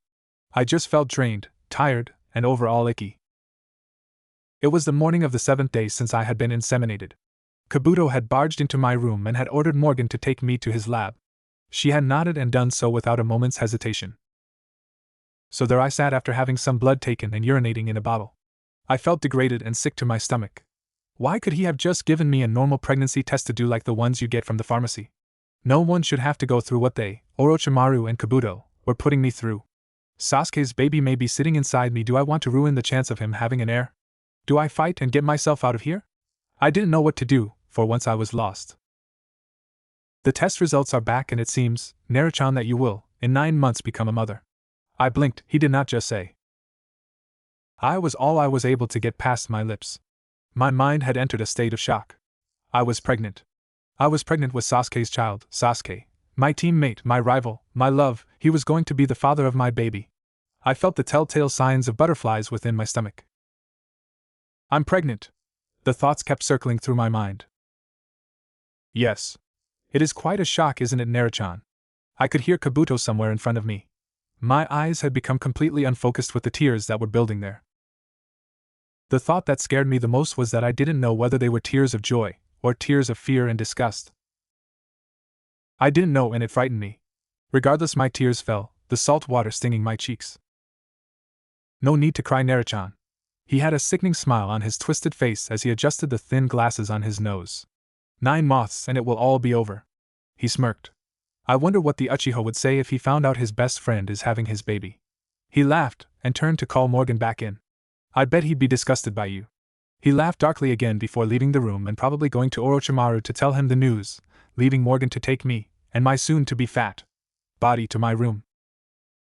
End memory 1. Naruchan. I jumped a little. Your bath is ready, Morgan announced when she re-entered my room. I nodded and stood. My long white, grubby-looking nightgown fell into place as I walked towards the bathroom. I had gotten used to it. Now, Morgan, do you think Kabuto would give me something else to wear other than this? I took off the nightgown and dangled it in front of her. I was used to her seeing me naked and vulnerable, but Kabuto and Orochimaru were another sickening story. Perv and Perv Jr. I would not allow anywhere near me unless I was dressed. I'll see what I can do. She smiled and left the room after taking the garment off me. I sighed and got into the steaming water, easing myself in slowly, letting my body get used to the temperature change. My skin slowly turning red in the process. I sighed once more when I was finally seated in the hot water. My mind decided to take me back again to last month. I shuddered at the thought. Memory month 2. The toilet. What a useful friend it had become. The morning sickness came at me like a swarm of bees to a beautiful smelling flower. It had been the same thing every morning, and sometimes throughout the day, for the past 5 weeks. Needless to say, my respect for pregnant women had greatly increased. I knew Morgan was nearby with a wet washcloth and some mouthwash for me when I had finished paying my regards to the porcelain god. I must have been going insane to think such a thing of an inanimate object. It's okay, Naruchan, it'll all be over soon. I looked up from the toilet with watery blue eyes. I thought morning sickness was only supposed to happen in the morning. Morgan chuckled, her own blonde hair falling over her shoulders during the action. Not always, Naru. She smiled. It can happen at any time, however, mainly in the mornings, hence its name. I groaned in frustration. My hair matted and stuck to my face like a leech to skin. My whole body felt 10 times heavier. I knew I was a lot thinner now than I was when I was brought in, a lot paler too. Months without sun can do that to a person. Stupid pregnancy symptoms. Why couldn't it just be carry the baby and that's it? Why are horrible things like morning sickness involved? I sighed and backed away from the toilet before taking the towel off Morgan and wiping my face. Thanks, I muttered before washing my mouth out with mouthwash and heading back into my room. Kabuto had agreed to my asking for something else to wear. He gave Morgan a white yukata, over the knee length, to give to me. I took it with overwhelming joy. It was certainly nice not to feel so grimy all the time. I groaned as I sat on my bed, my hand clenched at the material covering my chest. And Morgan, it's back again, I whimpered in pain. Heartburn, man, it hurts. It felt like a sharp stab from a kunai right through my chest. Okay. I'll go get some medicine from Kabuto. She bowed before leaving the room. All the pregnancy ailments so far were really trying my patience. I had given up trying to fight them when Morgan said they were normal and going to happen regardless. End memory 2. The steam rose from the hot water that lapped gently against my reddened skin. It felt good to be immersed in something so warm and relaxing. I brought my knees up to my chest and rested my chin on them. What was I doing? I was just sitting here, letting my mind wander over the past few months when I should be trying to find a way out of here. I know I was stronger than when I was kidnapped, so I might just be able to get out of here. I groaned as I laid back in the bath. What was I thinking? There was no way I would get out of here alive. Feeling the way I did, looking the way I did, there was no way I'd make it far away enough to even consider about being safe. Naruchan, may I come in? Morgan asked from behind the closed bathroom door. Yeah, I called out after snapping out of my warm stupor. She opened the door gently and re-entered the room. Kabuto-sama told me to give you this. She smiles and holds out an over-the-knee length, white yukata. About time I had something different to wear. I smiled softly in gratitude. Thank you for getting it for me. She smiled in return and sat on the little stool that was conveniently placed at the side of the bath. The yukata and a towel rested on her lap. My thoughts turned back to the being growing inside me. Was it right to carry on with the birth? I mean, the baby wasn't naturally conceived, its father doesn't know about it, and only pain and suffering waited it after it was born. Could I do this to my child? Shouldn't I, as its mother, do something about the horrors that await the precious being inside me? Shouldn't I fight tooth and nail to protect my baby from those terrifying, sick men? Tears were building up behind my eyes. I knew then from my previous thinking, they were tears of joy. Naruto-chan, are you okay there? Morgan woke me up from my internal battle once again. I nodded. Yeah, I'm fine, I'm just thinking is all. I smiled faintly. She smiled in return, knowing not to ask more about it. The past month had flown by. Kabuto had given me books to read to help pass the time. It's a shame he didn't give me a book on pregnancy, which would have helped me a whole lot more. Morgan? I called out to her, and she looked up to me in reply. Do you think if I asked Kabuto, he'd give me a book on pregnancy? She looked at me skeptically. What? I asked in confusion. It's not as if I asked a completely stupid question. It's a long shot, but I don't see why not. Actually, I've wondered why he hasn't ever given you one. Do you think maybe it's because they don't intend for me to keep the baby? I frowned, not liking what I had just said. You know, that just may be the answer. She sighed in frustration. What they're doing to you, it's unfair. I wish I could help you get out of this mess, but I just don't know what to do. She rubbed the bridge of her nose in an attempt to calm her possible oncoming headache. I don't want to get in the firing line of Orochimaru-sama if I get caught for helping you more than what I'm supposed to. Sorry. I mumbled. I didn't mean or want to get her into trouble either. Maybe I'll ask anyway. I'm curious as to what is going to happen later on in the pregnancy. The other blonde-haired woman nodded and smiled before handing me the shampoo to wash my hair and shortly followed by the soap for my body. Thank you, Morgan. I don't know what I would do without you here to help me. She smiled and nodded in reply and helped me to bathe myself. The water had started going cold. Silence. Shikamaru stood up from his hiding place behind a dusty covered crate. It didn't detonate, he stuttered out from what I assumed was pure shock. Then it was just a dud. Niji piped up from behind the turned-over rotten table. It seems like it, I added before taking a few cautious steps closer to the explosive. I know I should have waited longer, but something was wrong. I was about to touch it when... Boom! Within seconds of the deafening explosion, the whole shack shook violently. Objects rattled and the glass in the windows shattered, sending tiny shards of glass everywhere. The three of us hit the ground instantly. Moments passed before we got back up to our feet again. We dusted ourselves off before looking at each other in alarm. That was Niji started. We were tricked. I growled. There was another bomb. It just wasn't marked on the map. How could we have been so reckless? I inwardly scolded myself, even though there was nothing I could have really done about it. Come on, Uchiha, let's not stand around and waste time. Shikamaru's right, Sasuke. We have to go and see what damage has been caused. Niji added before the two of them were out the door in an instant. I shook my head and quickly followed. Screams, yells, cries, those desperate sounds pierced our eardrums like a dart through a balloon as we rushed to the scene of the explosion. Our arrival could have been sooner had we seen this coming. We could have done something about it. The place was a mess. What used to be a quiet, quaint village was now a place of destruction and grieving. Scorching flames of unbearable heat surged through the straw-thatched roofs like a hot knife through butter, swallowing the once family homes deep within its belly. There was a distinguishing, poignant smell of burning flesh. The people were calling and crying out for the ones they had lost, and for the homes they once lived in which were now rubble and debris. Village life would never be the same again. The look on the people's faces reminded me of the look on my face the night Itachi killed my clan. I knew what these people were going through. Something inside me snapped and told me that I had to help them. Shikamaru, Niji, don't just stand there. Look for survivors, help the people, I ordered before summoning a clone of myself to help with the rescue. Shikamaru and Niji did the same before splitting up to start their search. At least 2 hours had passed before we all met up again. We were certain we had gotten everyone out of the village and to safety within the surrounding forest. It took the 6 of us 20 minutes to extinguish the raging flames. With the fire out and the damage surveyed, we let the villagers back into what was left of their once thriving livelihood. It seems that just under half of their village had been burnt down to the ground.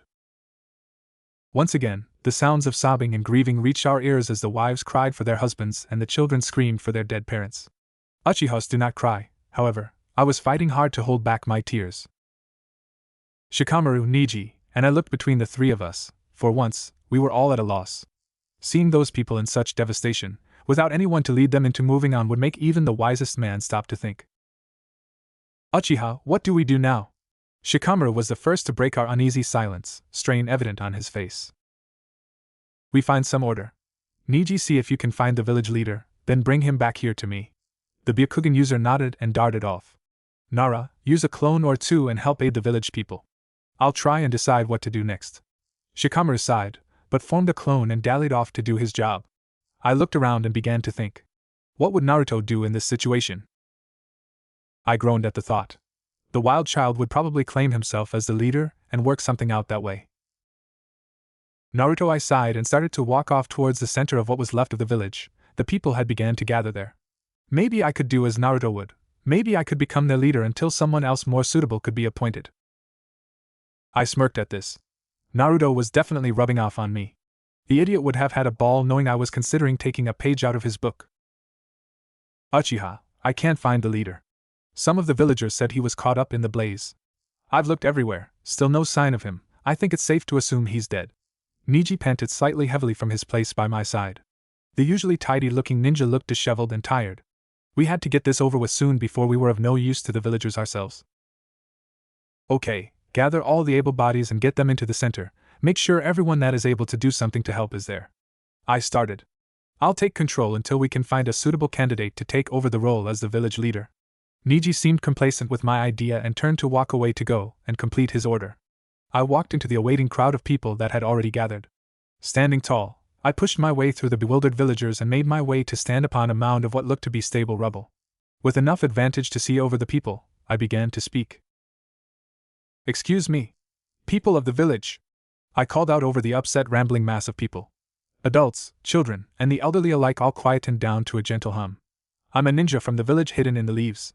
I was originally sent here on a different mission, but now I am delegating myself a new mission. I'm taking on the role as your leader until we can choose someone suitable for the job. The crowd became completely silent. I looked over the people in front of me. I could do this. It is just like becoming the Hokage for a short time. I inwardly groaned and continued to deliver my speech to the people in need of guidance. All the people who are able to pull their weight, please move to the right. Those who are children under 10 or elderly, please move to the left. The crowd parted. I felt a little more relieved. Not only were there many people to help, but they had also listened to me without any resistance. I inwardly smiled. This would make my job easier. Sasuke. I looked to my left to see Shikamaru with a lazy look on his face. What is it? I replied. I've sent word to Konoha and Tsunade-sama about the situation we are in. Hopefully she'll send reinforcements to help here. I nodded. Okay. Thank you, Nara. The lazy boy nodded like I did and turned back to face the crowd. Now, would the left side of the crowd please go to the safe part of the village? Shikamaru will lead you there and will be the leader of your group. Go to him if you have any problems. The crowd all mumbled in agreement before following Shikamaru to the safer part of the village. Those of you who remain, you will help me and Niji search for any more survivors, as well as clean up the mess. There is over 50 of you, so it should not be too much work. Again, the remainder of the crowd mumbled affirmation before heading off to do their jobs, Niji and myself following behind them. Throughout the rest of the day, we all worked together in order to gain some sort of a difference in the town's burned-down district. An hour before sunset, the team from Konoha had arrived. 5 ninjas set about continuing the jobs we had started. Their captain, Ibiki, and I discussed what had happened and what I was planning on doing. He gave me a smile, a pat on the back, and told my team and me to go home. Once I was sure that everything could go on without us, I gathered my team. We said our farewell to the village and finally set off on our journey home to Konoha. Back to Naruto. X. Back in Konoha, things could have been going better. There was still no sign of Naruto, and Tsunade was beginning to think of the worst-case scenarios. Iruka had tried his best to calm her down, but it did not help considering he was just as worried about his missing student-like son. The teams that had been sent out to retrieve him kept coming back empty-handed, and to add to her downer, she had to deploy ninjas to the village that Sasuke, Niji, and Shikamaru were at. Things were not going well at all. There was a knock at Tsunade's door. Ma'am, Shizen spoke up as she entered the room. Uchiha Sasuke is on his way back. The secretary wore a solemn look on her face. Tsunade nearly fainted there and then. So much for thinking this couldn't get any worse. Sasuke, after learning about Naruto's disappearance, was bound to wreak havoc. I had begged and begged Kabuto for some new clothes, not only for myself but for my baby too. I was 6 months along and my stomach was the size of a big balloon, one of those that had rice in it and made a noise when you banged it. I had finally come to fully accept that there was an innocent life growing happily, and for the moment, safely inside me. I had already begun to think of names for my child. Kabuto had wanted to wait until my 6th month before scanning me for the sex of my baby. I could not care what I had as long as it was healthy, then I would be happy. Kabuto had designated a particular day during my 6th month to perform the scan, and that day just happened to be today. Now Naruto, the glint of light off his spectacles made me inwardly shudder. His gloved hands came up to prod my enlarged abdomen. This is a day of great importance. He started. Orochimaru-sama needs a boy out of you. A girl would be useless and probably killed. I gasped as his indifferent statement. No. Why? She wouldn't have done anything wrong. Why destroy such an innocent life? I had to think. There was no way I could let such a horrible thing happen to the child. If the child is born a girl, I want to keep her for myself? Kabuto looked to me in surprise. Such a bold question, which I don't know the answer to. He shrugs. I doubt Orochimaru-sama would appreciate an extra mouth to feed. The smirk was back in its place. Maybe if you begged him. He adjusted his ground spectacles before lifting up my dress enough to see my stomach. I would have felt vulnerable if it wasn't for the flannel shorts I wore underneath my clothing. The gel he had put on my stomach made me wince and shudder. It was ice cold. He could have warned me. But then again, it would be against his nature and deprive him of his fun. The transducer, the big stethoscope-looky-likey thing, was placed on my abdomen and moved around, smearing the gel all over the lower half of my stomach. I turned my head to face the sonogram monitor. Blinking, I kept my eyes on the screen as a small white image appeared there. My baby, I muttered in shock. This was the first time he had ever let me see a scan. My eyes continuously kept blinking as they tried to hold back the forming tears. My heart beat frantically within its little confinement. I was looking at a live video of my precious little baby. That innocent little creature had made my life hell for the past few months. Memory Month 4. Morgan? I called out to my napping friend at the side of me. The blonde-haired girl turned her body and looked at me through sleepy eyes. I'm hungry, I whined and pouted as if I were a child who wanted something that they were not allowed. Naruto. She yawned before sitting up. What would you like this time? I grinned, having won my way so easily. I would like pizza. With chocolate and peanut butter on top, please. Morgan paled and looked as if she was going to be sick there and then. Naruto, how about something normal and good for you instead? I shook my head vehemently. No thank you, I want what I asked for. I smiled as I sat up with my pillow in tow. The girl sighed and shook her head, saying she would see what she could do before leaving the room. Oh. I got up and walked to the door after her. I want fried eel too, and some ice cream. I grinned. My food cravings were weird to say the least. Anything else? She called back with amusement evident in her tone of voice. Now that you mention it, I want sushi with peanut butter, chocolate sauce, and a side order of celery, please. Forget it. She yells back with a laugh and continued walking to where I assumed the kitchen was. I too laughed before going back into my room and grabbing a good book to read whilst waiting for my delectable feast. Memory End. Those food cravings had not stopped yet. I think Kabuto was getting annoyed with the amount I was eating, but as if I cared, the man had me trapped here, so I was going to take him for all he was worth. Seeing my baby for the first time made my stomach flip and my eyes water. It was an unbelievable feeling that coursed through every fiber of my body. I dared myself to take my eyes off the monitor screen and look at Kabuto. I suddenly wished I hadn't. There on his lips sat an evil smirk. I felt goosebumps rise on my skin and a shiver raced its way down my spine. I knew then I was going to have a boy. Excellent, this is perfect news. Kabuto spoke up, breaking me out of my trance. Orochimaru-sama will be greatly pleased. He took the transducer off my stomach before wiping me over and pulling my top down. He then put the machine away before calling Morgan back into the room to take care of me. The girl's eyes eyed me carefully. She hesitantly made her way over to me and placed a hand lightly on my shoulder, as if she was afraid I would break. I didn't know what to say to her. I had lost all the feeling in my body and my words had ran away with it. Naruto? She dared. It's okay. Everything will work out in the end. I looked to her with emotionless eyes. How can you say that? I'm forced into something I didn't want. And when I finally accept what has happened and what will happen in 3 months' time, I get told that I'll have my child taken off me within the year. How can you say everything will be fine? I felt my eyes tear up once again and my nose began to tingle. Sasuke will never get to see his son, the baby will never have a chance at a normal, loved life, and I will go back to just being alone even more so now that I'm a girl. Morgan shook her head. Don't say that. You have to try to keep your hopes up. Who knows what could happen down the line? I'm sure your friends and village are out looking for you. Her eyes hardened into determination. It caused me to sigh and turn my head away from her. If they were looking for me, why aren't they here yet? Where are these so-called friends of mine? Where is Sasuke? I rubbed my tired, teary eyes whilst thinking about the Uchiha. Give them some time, Naru. Didn't you say that Sasuke-san was on a lengthy mission? Maybe he hasn't heard of your kidnapping yet. Maybe that's why he hasn't come to save you. She made sense, and she was right. Maybe that's why Sasuke hasn't come to find me yet. Yes, maybe that's why, I replied before letting myself sigh once again and get off the bed. Can we go back to my room now? I need to rest. Moreover, I needed to think.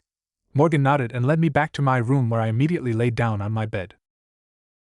Memory Month 5. I looked to my left, and then to my right. Good, the coast was clear. I had sent Morgan out to get me something to eat over 5 minutes ago. She won't be gone for much longer. I had to time it just right. I was about to escape from Orochimaru's evil clutches and run home to my Sasuke. I inwardly snickered at how ingenious my plan was. My time to act was now. The guards will be passing by in a few short moments. I had to be quick. So without further ado, and after checking if the coast was clear once again, I made a break for the exit.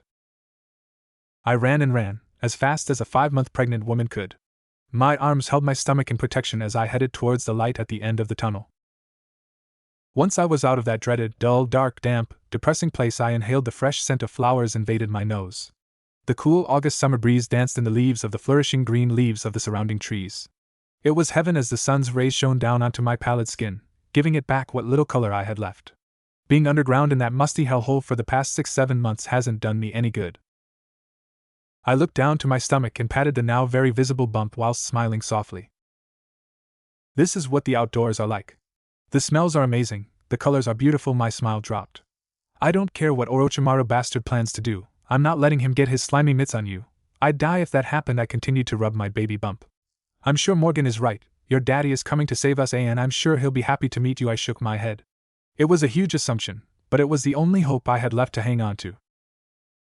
I must have been standing there for too long because Kabuto appeared beside me with a smirk on his thin, wiry lips. So this is where you went, Naruto? Tut tut. He shook his head disapprovingly. Orochimaru-sama isn't going to be happy with you. He grabbed my wrist and wrenched it back towards him. Let's get you back to your room before he comes out here and drags you back himself. That sickening smirk never left his lips. He pulled me back into the base, through the darkened, eerie corridors and back to my room. He slammed the door behind me and locked it. I sat there for 3 days in solitary. Food and water were brought to my door once a day, and that was all. End memory. Since that day I had been kept under close watch. Orochimaru actually placed guards at my door in fear of my trying to escape again. Morgan was ordered to remain at my side at all times. My time spent here was draining me. I had lost my peachy complexion and had slowly become pale, and I bet I could give Sasuke a run for his paleness now. Sasuke, that man, what's so special about him anyway? Okay, so on the positive side he's my best friend, always has been, always will be. On the negative side he's bastardly. Again, on the positive side he makes me feel whole, like I have a purpose to live. Almost everything that has happened in my life so far is because of the last Uchiha. Well, not so last anymore. When I think of Sasuke, not only do I see a man who, like me, had gone through hell one way or another, he had managed to pull through his torment to become who he was today. Sasuke had not really changed that much in the past few years. His eyes were still like obsidian coals that burned through my very soul with passion. He had inevitably grown taller, just passing me by a few centimeters. His hair also had gotten a tad longer. The midnight blue tresses remained, however, in their usual duckbutt style. Sasuke's alabaster skin contrasted beautifully with his long dark eyelashes and his pale, peach-colored lips. No wonder why he had so many fangirls. The man was like a god. Alas, Sasuke would most likely never be mine. What would he think, seeing me like this, a freak of nature, heavily pregnant with his son? I bet he would frown on me in disgust. Regardless, I hoped every day that he would come and save me, that he would put our differences aside and would want to bring up his son, if not as a couple at least then together as friends. I guess only time would tell. After leaving the village, I traveled as fast as I could back to Konoha. What should have taken me half a day only took me 4 hours. I inwardly smirked when I approached the huge, heavy, open wooden doors of the village. I passed through them and made my way to the Hokage's office where I was to hand in my report. I knocked and waited patiently for Tsunade to permit me to enter. "Come in," she bellowed from behind her office doors. I sighed and entered, cursing my chain of bad luck that I seemed to have been having lately. "Tsunade-sama." I walked in with an expressionless face. "I've come to hand in my mission report." I held up the small scroll in my hand towards her. However, she didn't accept it. Instead, she just looked dead at me, eyes fixated on me as if I was the only thing in the room. "Tsunade-sama?" I tried again. The woman's eyes flickered briefly, showing hints of emotion and that she was aware I was there. "Uchiha?" She finally blinked as she took notice of me. "How was your mission?" she asked calmly. "It went partly according to plan," I replied. "The rest of the information is written in the mission report." I placed the scroll on the table. "If there are any problems with the report, please don't hesitate to find me." I turned to leave. "Uchiha!"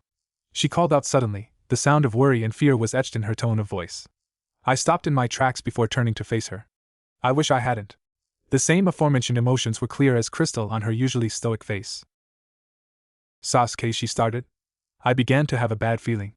My stomach felt sickly and it felt as though my chest had contracted and began to crush my heart ever so slowly. "Sasuke, while you were away, Naruto," she inhaled loudly before expelling a shaky breath. "Naruto got kidnapped 6 months ago from the Konoha hospital after he was rushed back from his mission from being food poisoned." Something inside me snapped at that moment. My eyes shot wide open and my whole body felt as if it had been ran over by 1,000 stampeding Naruto clones. I couldn't hear Tsunade as she tried to snap me out of my stunned trance. All I could see her lips moving, but I couldn't hear them making a single sound. It felt as though my whole world came crashing down around me. My heart was heavy and my breathing quickened as I tried to control the sudden anger that had built up within me. "When did this happen?" I gritted out through clenched teeth as calmly as possible. "A few days into his mission. He was immediately brought back here for medical care which I administered." "How the hell did he manage to get kidnapped in one of the safest places in Konoha?" I rebuked, my anger flared up inside of me. "Nowhere is 100% safe, Sasuke." She stood from her chair. "We're doing all we can to find him." She moved from behind her desk and towards me. "For the past 6 months every available ninja have been out searching for him," and I cut her off. 6 months? I blinked in shock. "The dobe has been MIA for 6 fucking months." I bellowed, my anger had finally broken through my barriers. "Why didn't you send word to me?" I growled as I clenched my fists. "I could have helped look for him." "Uchiha, you were on your own mission. I was not about to pull you off it just for Naruto." "Just for Naruto? You stupid old hag. Naruto means the world to me. If something remotely bad has happened to him, Kami, mark my words, I'll fucking obliterate Konoha." I yelled before stalking out of Tsunade-sama's office, intent of blowing something up before resting and starting my own search for my blonde, blue-eyed dobe. Somewhere between leaving the Hokage's office and setting my head down on my pillow that night, my mind became a total blank. I couldn't remember anything. It was as if my body was in a trance. I had no control over what it did. Soon sleep hit me like a ton of bricks. I had worn myself out that much that my constant worry for Naruto hadn't disturbed me at all.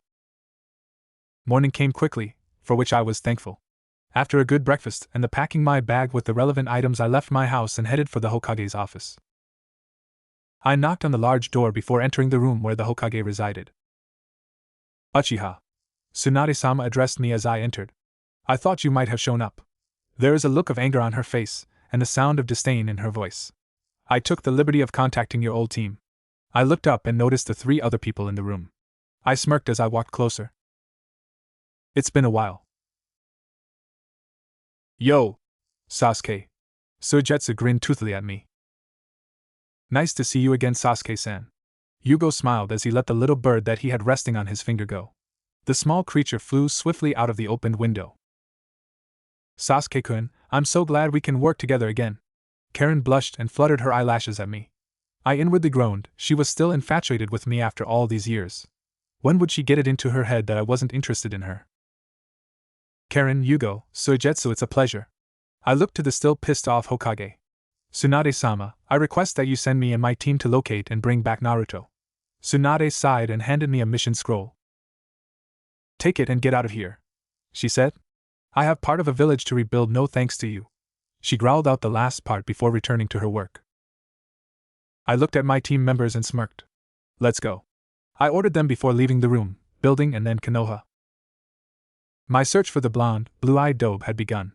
Who knows how long it would take me to find him and make everything in the world right again. Once a month I returned to the village. Each time I was there, I would replenish my stocks, rest up and report any findings to the Hokage.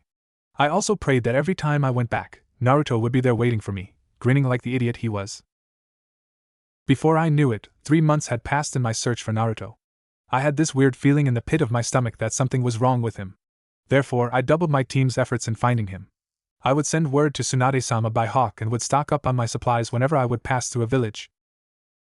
We hunted high and low for any information we could gather on his whereabouts. A full 6 months had passed since Tsunade had told me about the dobe's disappearance.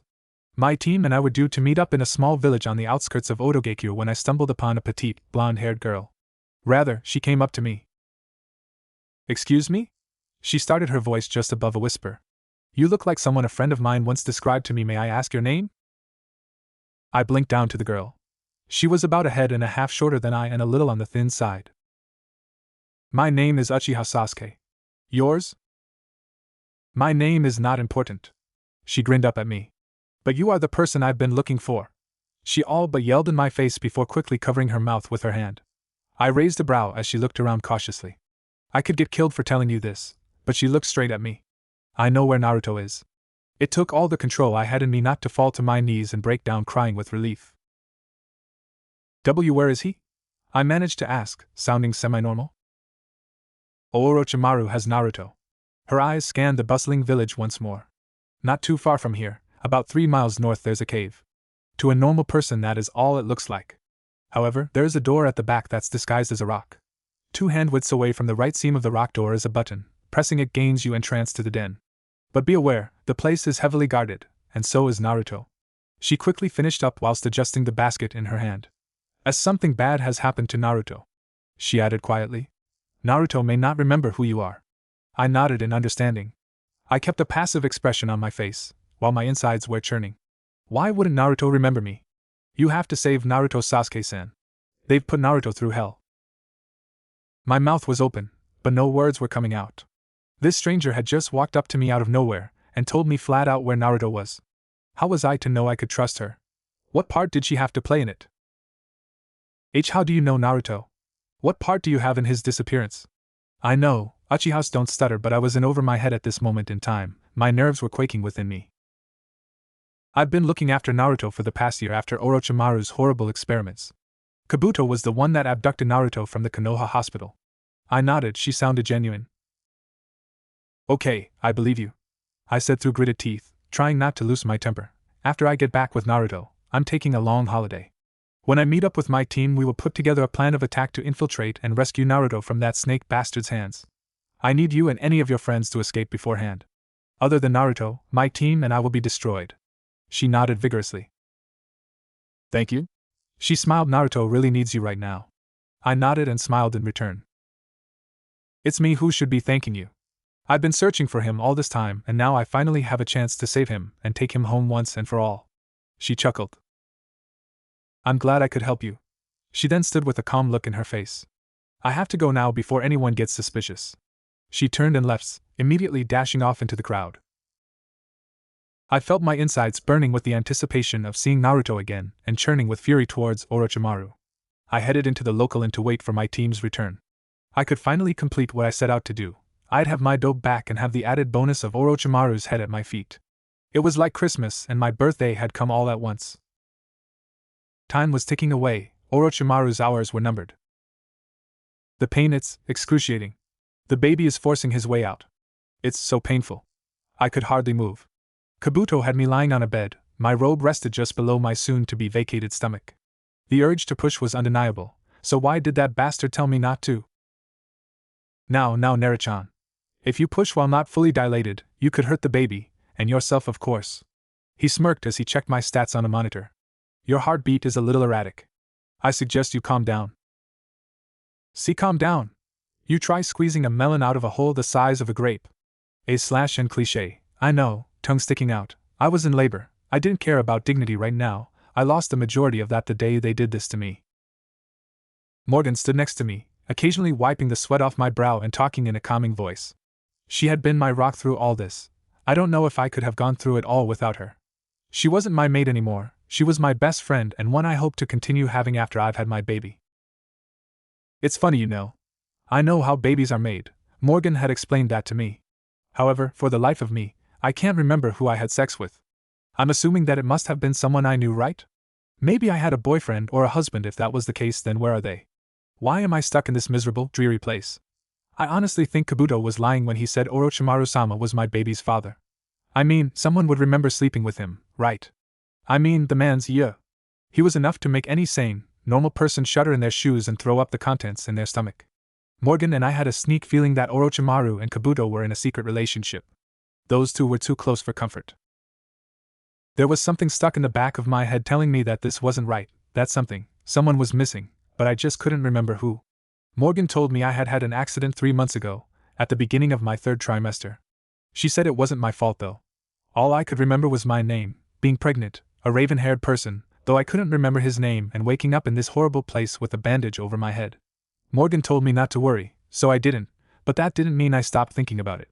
I tried as much as I could to try and remember what I should. I didn't feel whole, something was missing and they weren't telling me what. Memory Month 7. I came to in a dark, dreary room. I groaned as I looked around and saw nothing but shadows. Where was I? I was about to sit up when I noticed a rather large bump in my stomach. I blinked trying to think back. Oh, I was pregnant, nearly 7 months to be exact. Okay, that's good, I remembered something. Now, what else was there? A dark-haired man with a duck's butt for a hairstyle. I shook my head at this. That guy really needed a word with his hairdresser, that is, unless he cuts it himself. I chuckled a little out loud before the doors to the room I was in opened and light flooded in from outside them. A girl walked in with a food tray and smiled at me. Naruto-chan, you're awake. She placed the tray on the table that was once hidden by darkness on the other side of the room. How are you feeling? She turned to face me, still smiling. I feel fine, I guess. Who are you and where am I? The girl blinked before shaking her head and mumbling something along the lines of he said she might have lost her memory. What was she talking about? My name is Morgan. I'm your new friend and I'm also going to help you when you have your baby. She smiled and sat on the side of the bed. Can you remember what happened to you? At a negative shake of my head she continues on. We, found you in the woods 2 days ago. You seem to have, tripped and fallen over. You also banged your forehead. She nods her head at my own. I raised a hand to my forehead only to feel cloth, from which I assumed was a bandage. Are you okay? I guess, I replied before turning to her. Where am I? I asked again. You're underground in Orochimaru-sama's lair. Kabuto, the doctor here, and he's also Orochimaru-sama's second in command, found you lying face down in some mud. I washed, dressed, and have taken care of you since you were brought here. There was no sign of anyone else. She lowered her head as if she was guilty of something. Okay, so I couldn't remember anything beforehand, but the look on the girl's face told me she was hiding something from me, something extremely important. Would she ever tell me what it was? Morgan left my room late that night after explaining a few things to me. She made sure I was settled down before leaving me to sleep. I sighed and inhaled the scent of the bed sheets. They smelled fresh and had that just washed feeling to them. Halfway through the night the fullness in my bladder woke me up.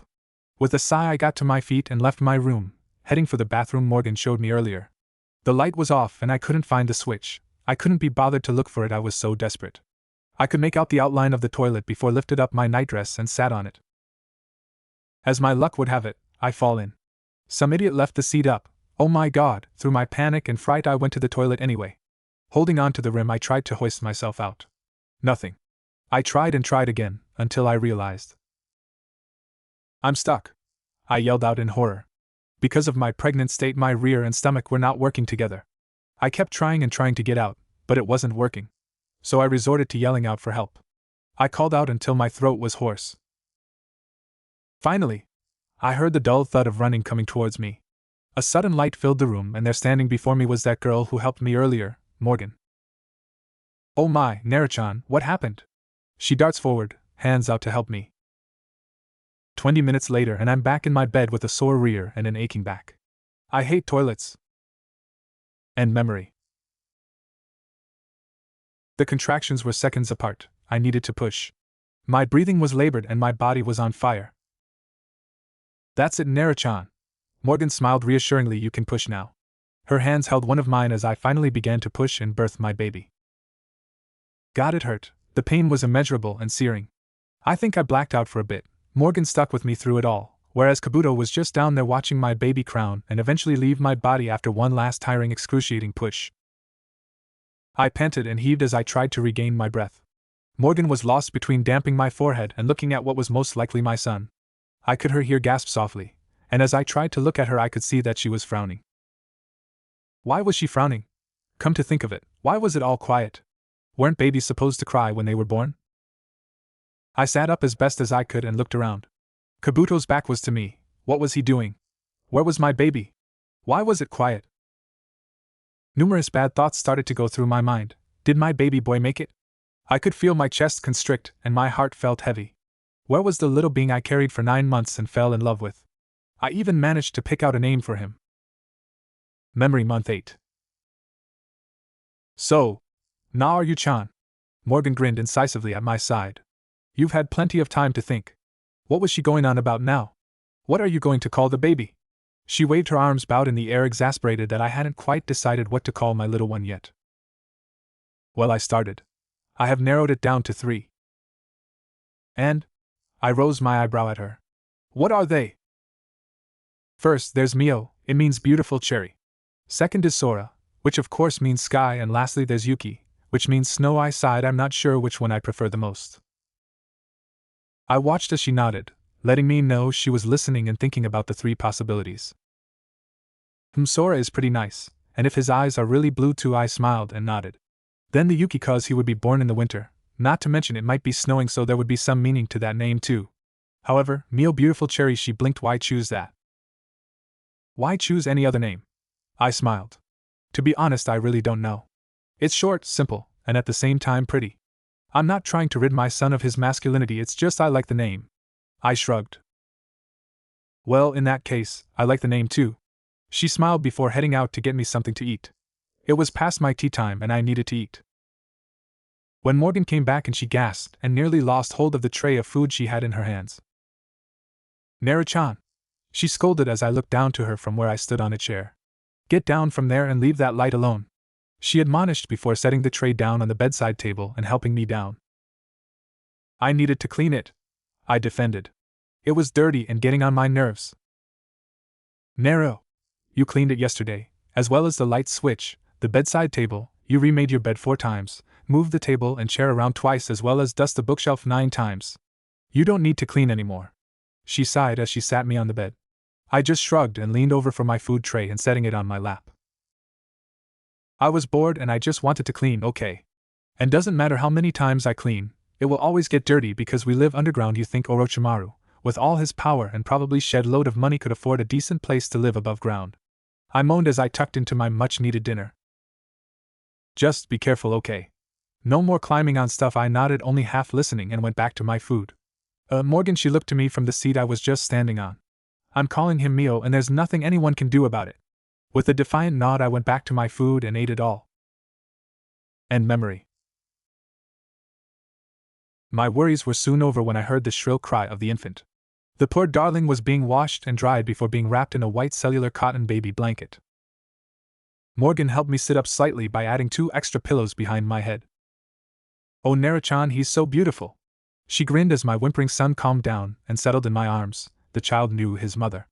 I inwardly smirked when I saw the small wisps of dark hair on his crown, signs that the father's DNA has made itself known. Yeah, he's something alright. I wonder what color his eyes are? I smiled softly as I gently smoothed the baby's head with a gentle hand. I felt uneasy as Kabuto edged closer to me and my settling child. A wonderful gift, Naru-chan. He smirked and peered over the child's head to get a better look at him. As we agreed, you will bring the child up for its first year. After that, the child will become Orochimaru-sama's and will be brought up to be an inevitably strong ninja with a body perfectly suited for becoming host to Orochimaru-sama's soul. He held an evil glint in his eye, and I have seen so many times. I wish I could smack that man in the chops. What are you going to name him, Naru-chan? Morgan piped up again beside me. I sighed and glanced down to my sleeping child. Is there any point in me naming him?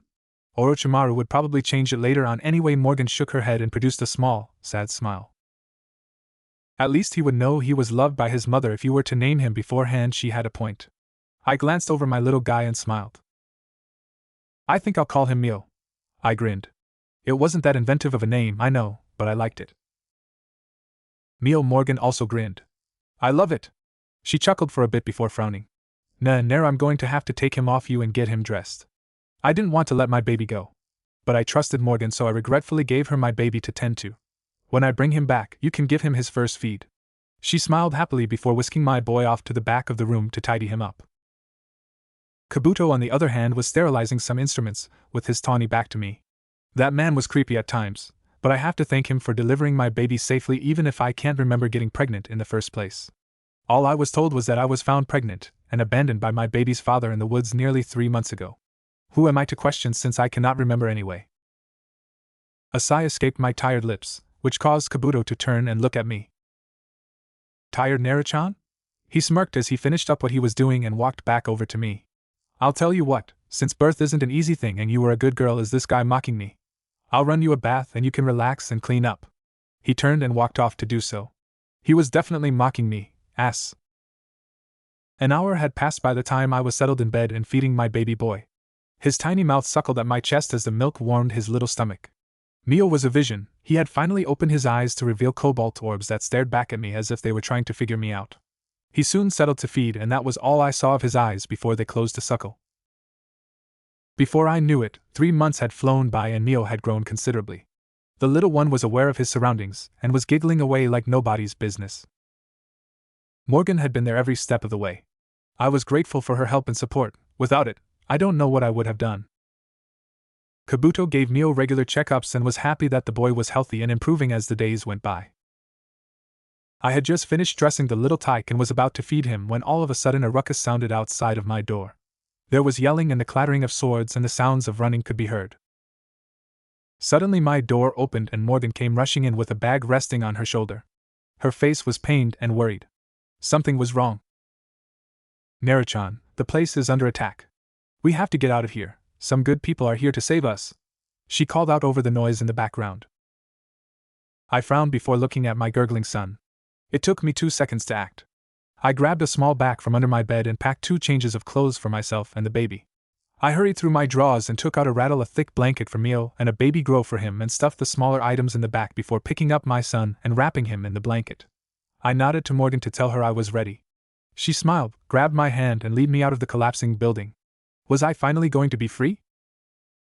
The battle between Sasuke and his team raged on as the underground hideout began to crumble.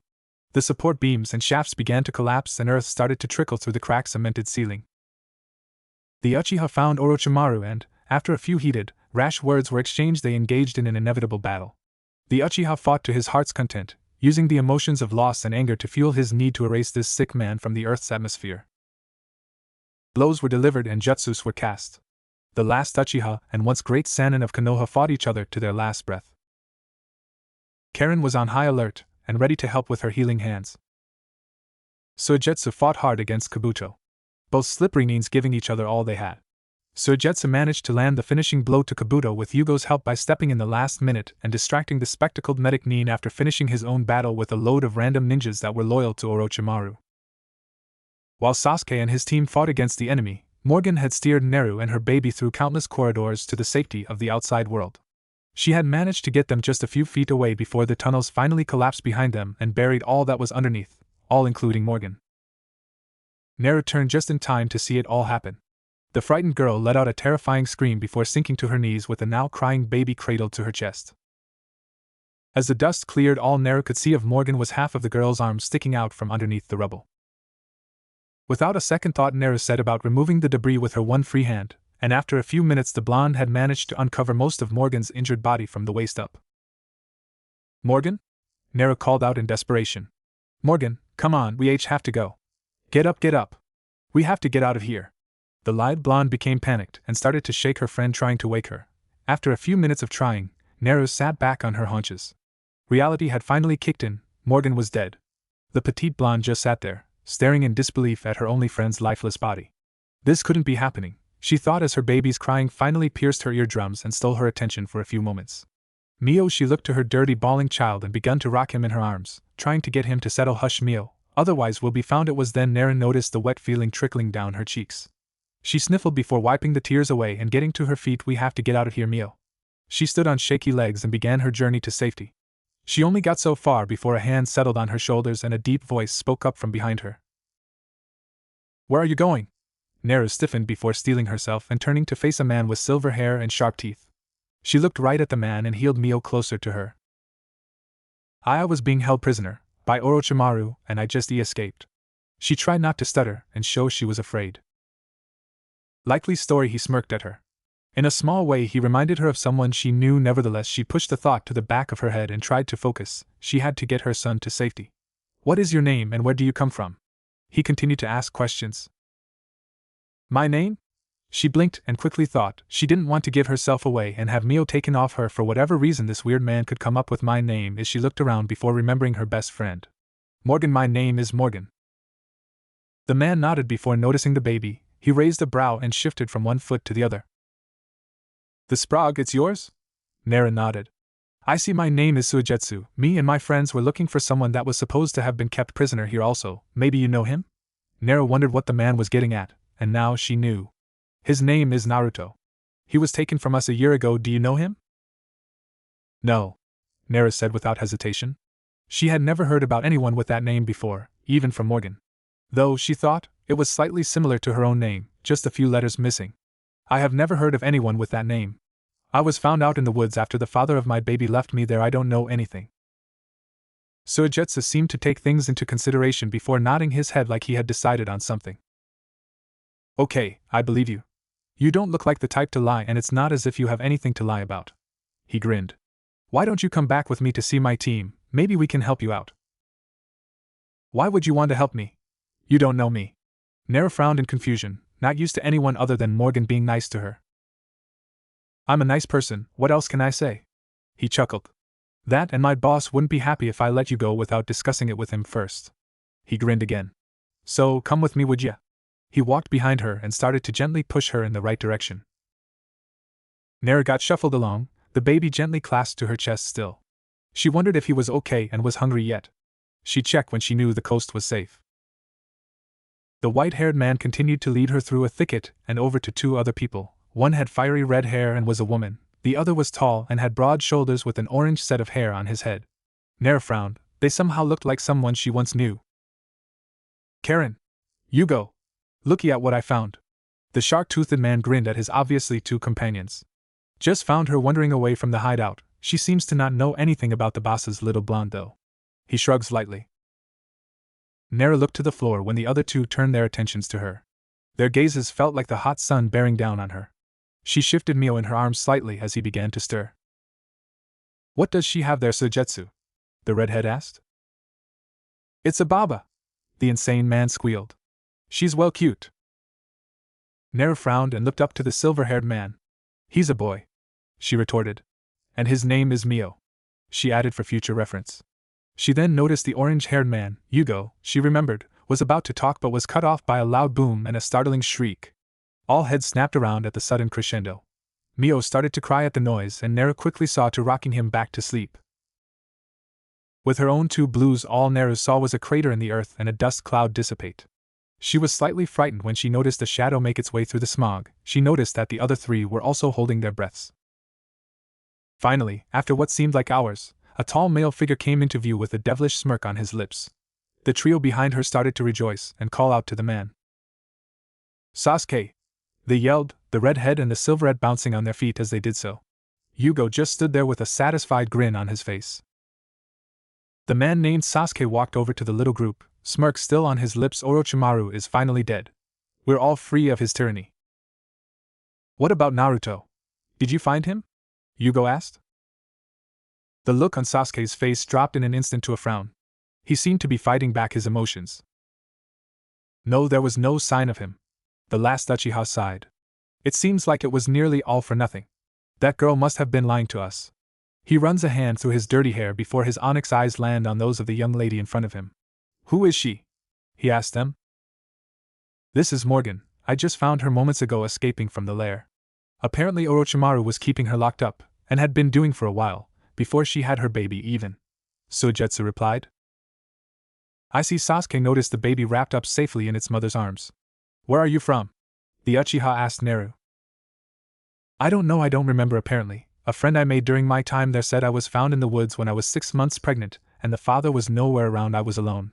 She shrugged. It was the truth for all she knew. Sasuke sighed and looked the girl over once more. For some reason he couldn't escape the fact that this girl looked awfully familiar. He just couldn't put a finger on it. Whatever, the Uchiha turned his attention to his team. Let's head back to Konoha. We need to update the Hokage and get some more supplies. Sasuke's team nodded and dashed off before their leader. Sasuke turned to Naru and raised a dark brow. She was looking at him with a peculiar expression on her face. Her eyes were questioning him, trying to look past his own eyes as if to try and work him out. What are you looking at? The Uchiha spoke up as he turned to face the girl fully. She blinked to rouse herself and lowered her head. Sorry, I thought you were someone I knew, but I don't know who. She sighed and switched the baby in her arms around to the other side.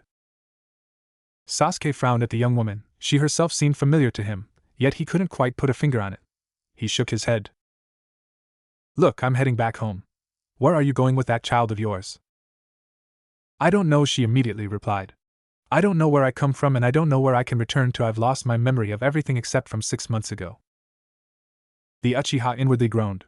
He was exhausted from the battle with Orochimaru. Even though he looked calm and collected, on the inside he was a quivering mess, just barely able to hold his depleted body together. He couldn't really afford to waste the remainder of his energy on this girl and her child, protecting them from whatever danger may befall them, or getting them to some place they could call home. But he couldn't just leave them either. Naruto would beat him into Kingdom Come if he was there at that moment. Better to be safe than risk the Hyper Ninja's constant annoying mouth. Sasuke decided to do the honorable thing and help the girl out just a little. I see. Konoha's Hokage is an excellent world-known medic. It is possible she might be able to help with your amnesia. The choice is yours whether you wish to come along with myself and my team or not. Naru took a moment to think. Her options were pretty clear, as were the possible results of them. She couldn't wander off and get lost. Mio needed stability and a good place to grow up. Maybe going with this Sasuke fella might not be a bad idea. But what would she do there and how would she be received by the Hakagamijig and the village people? She was a stranger with a baby and no memory. Surely that was a burden they would not put up with, but she had to try, for Mio's sake. Maybe then, if this Hokage Mabob could help her figure out the life she does not remember, maybe she would find out just who Mio's father was. Let me come with you. She looked up to the Uchiha with determination in her eyes. If there is a chance your leader can help me get my memory back, then I want to come with you. It's settled then. Let's take you home. Sasuke walked up to the girl and picked her up bridal style. He winced slightly when the blonde let out a surprised yelp, but shook it off. After making sure the baby was held safely in the girl's arms, he set off back to Konoha. 2 days' trip away, he hoped he could hold out until they stopped for the night. His mind said he picked up as much speed as he dared to try and catch up with his team.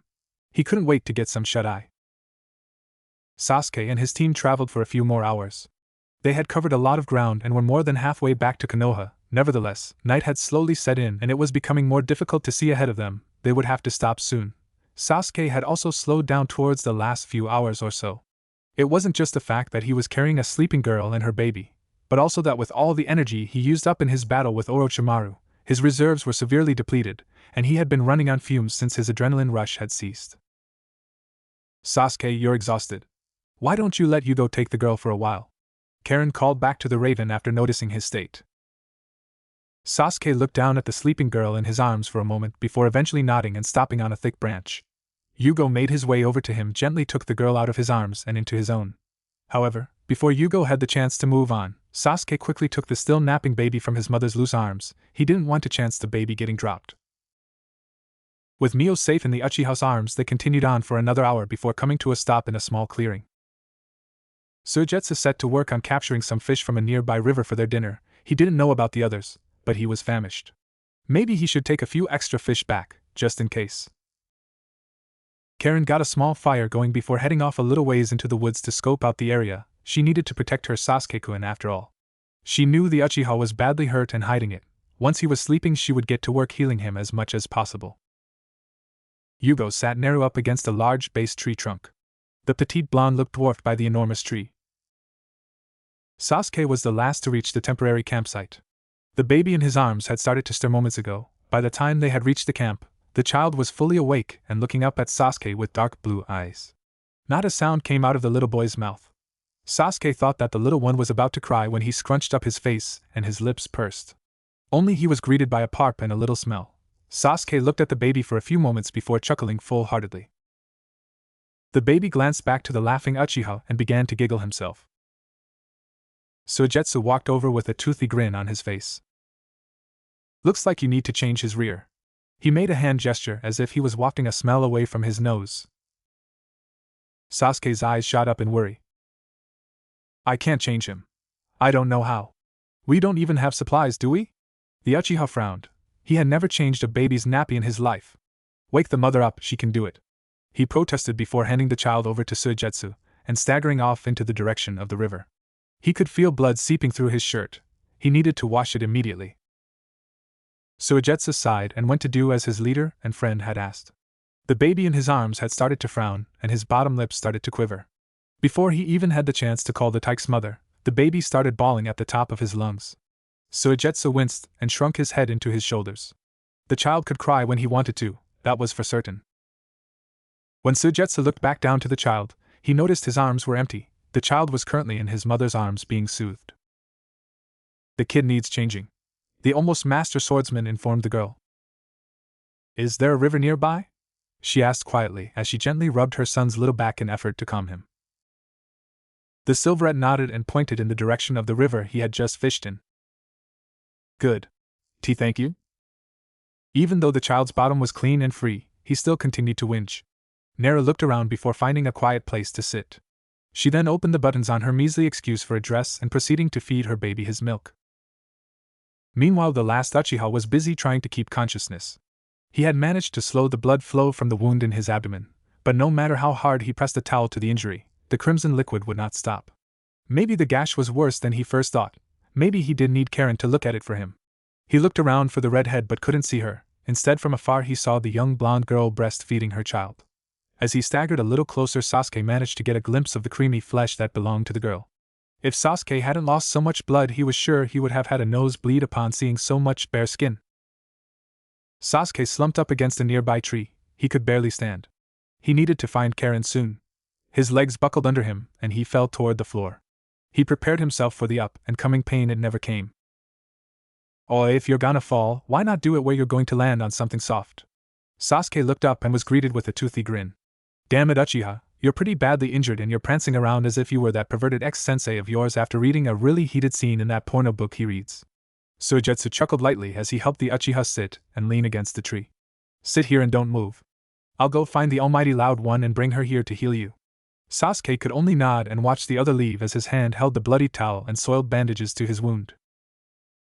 Nara was too lost in her own little world to realize what was going on a couple of meters away from her.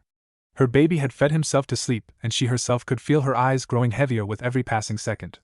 With a heavy, tired sigh, she let herself succumb willingly to the need of sleep. Sasuke continued to watch the girl from afar. She had just fallen to sleep, so he allowed himself to look at her longer. There was something about her that Sasuke couldn't shake. There were certain aspects about the girl that he could relate to Naruto, the female form of him. The only thing was, there were more things about the girl that made him think otherwise. For instance, the young woman resting in front of him may have had blonde hair and amazing blue eyes just like Naruto, but she didn't have the telltale whisker marks that were scared onto Naruto's cheeks. They followed Naruto everywhere, male or female form. She also looked a lot more mature, older, and spoke quietly and proper, somewhat like Hyuga Hinata, except for the stuttering and formality to her voice. The pace and softness were similar. His Naruto was boisterous and loud. He also talked whether he knew people were listening or not. His Naruto was a hyper, yet smart ninja. This girl was similar in ways but not exactly. The blonde was in fact a woman, and even if Naruto did use his sexy jutsu, there was no way he could have pulled it off for so long, even with the fox's chakra, and to put an end to his trail of thought, there was no way Naruto would have a kid, would he? An agonizing pang of pain tore Sasuke from his analysis of the girl. He bit his lip, trying to hold in the groan of pain that was threatening to escape his mouth. Where the hell was Karen? He kept in the groans of pain and frustration as his forehead began to sweat profusely and his vision started to blur into nothingness. Sasuke-kun! Karen's voice rung like a bell in his ears. About time. He thought before he let the darkness consume him. He knew his team would look out for him and make sure all was well while he took a little nap.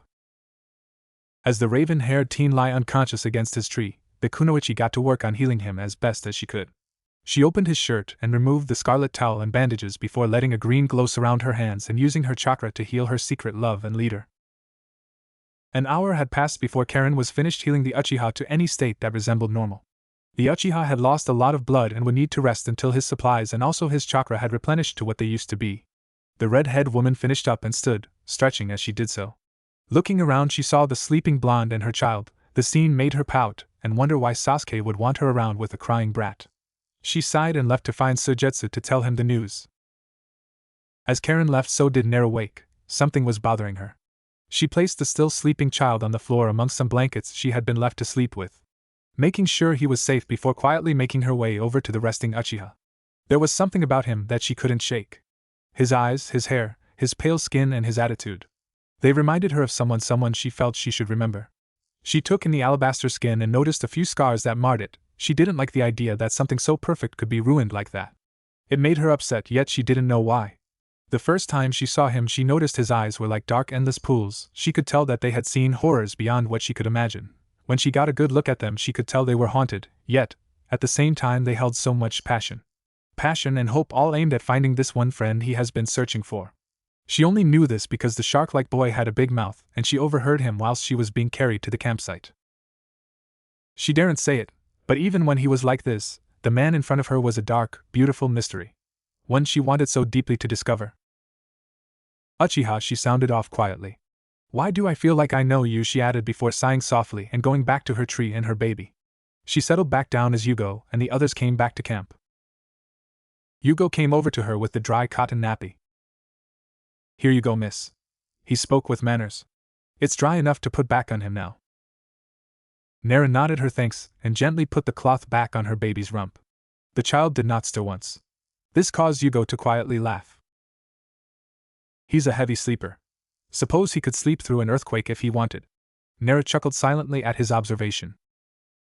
He looks so much like his father, so I'm told, other than his eyes. The only thing he has in common with me is some of his mannerisms.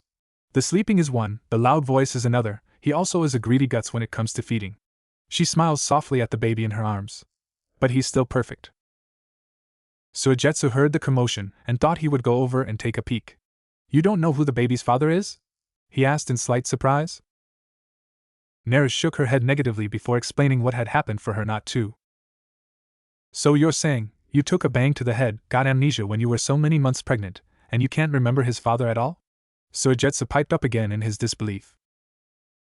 No, Kabuto told me he had found me wandering the forest on my own, heavily pregnant. He took me in, and told me he saw no one but my friend that was sent to look after me said she had seen his father once, but she didn't say when, she just described some small details from their brief encounter. That's all I know, she sighed softly before resting her head back against the tree trunk. Bummer, the sharp-toothed teen pouted. It sucks to not know your parents. Even if you do have one. He ran a hand through his silver-like hair and sighed heavily himself. It's okay. Mio is all I need. I'm sure if his father really wanted to find us he would. She added, unknowing how right she was. Well, it's late and Sasuke is out for the count. I suggest we get some sleep before heading back to Konoha tomorrow. Yugo supplied before going over to his sleeping bag. Suigetsu, Karen has first watch, you take second, I'll do third. He called out to the other before settling down for the night. Suigetsu nodded his understanding before going off to his own sleeping bag, mumbling something or other along the way. Nara smiled at the two. The orange-haired man was kind to her, and the silverette she thought was funny. She hoped she would see more of them in the future. Nara got herself settled before she herself fell to sleep. Night passed quickly, and as the sun rose a quarter of the way in the blue sky, the team of ninjas set off for the city of Konohagakure. Yugo carried Naru and Mio, while Suigetsu gallantly carried Sasuke on his back. Half a day and they would be home. They couldn't wait. Naru's eyes widened as they closed in on the huge impending gates of Konoha's entrance. The enormous red objects were open wide, permitting entrance to the villagers, travelers, and trade. As they reached the gates, Naru could see the busy villagers going about their day-to-day lives. They seemed so carefree and happy, something Naru wished she could experience. Throughout the journey back, Yugo had explained to Naru a lot about Konoha, who people were, the Hokage, and levels of ninja. He even told her about their mission and why they were there at Orochimaru's lair. From what Naru understood, this Naruto was very precious to the village, and even more so to the Uchiha. What she found funny and rather unusual was that Naruto was 2 letters more than that of her own name, She wondered if they could have been related. The fact that she couldn't remember her past didn't put her at ease. Who knew what her past was like and who she could have forgotten? She just wished she knew. Neru was roused from her thoughts when Yugo motioned to put her down when they reached a tall office-looking building. This is Hokage Tower. Yugo answered the questioning look on the girl's face. It was rebuilt after the attack of Akatsuki, just like the rest of the village. Yugo smiled as Neru nodded, taking in the information. This place, she starts as she looks around. It's like a memory from a dream. She watched as people walked around tending to their business. She was once again brought back to reality with the whimpering of her waking son. Her attention was on him immediately. She continued to soothe him as she was shown into the building by only 2 of the team. She noticed that Suigetsu was not with them. He must have taken Sasuke to the infirmary. She thought before realizing she was standing in front of 2 brown, arched doors. For some reason a foreboding feeling washed over Neru. Behind those doors lies a predator in wait. One she wasn't sure she was ready to meet. Her anxiety was ignored as the doors opened before her, and she walked in. Neru let out a breath she hadn't realized she was holding. The room was rounded and spacious. The windows were many and open to permit a light breeze to enter and cool the room down. At the back of the room, dead center sat a large wooden desk, and behind it, perched in a large brown leather chair, was a beautiful yet busted older woman. The woman had hair just like hers, only a lighter shade of blonde, and had them tied in 2 low pigtails that rested on each shoulder. Neru's eyes met with the woman's, and for a moment Neru could have sworn she saw relief dancing in those eyes. Naruto? The woman, Neru guessed was the Hokage, spoke to her. Neru shook her head. She was not this Naruto everyone talked about. She was just plain old Neru, well, Morgan to them. No. My name is Morgan, she replied solemnly. The look on the Hokage's face dropped instantly, and was instead replaced with confusion and disappointment. Neru nearly leapt forward to hug the woman and confess that yes, she was this Naruto, but she wasn't. She was sure of it. Still, the hurt look on the woman's face made her feel like she had let her down. Why should she feel like that? I see, the elder lady ran a hand through her blonde tresses. You just look so much like his female form. Except for a few differences, it's just uncanny, she mumbled. Tsunade-sama.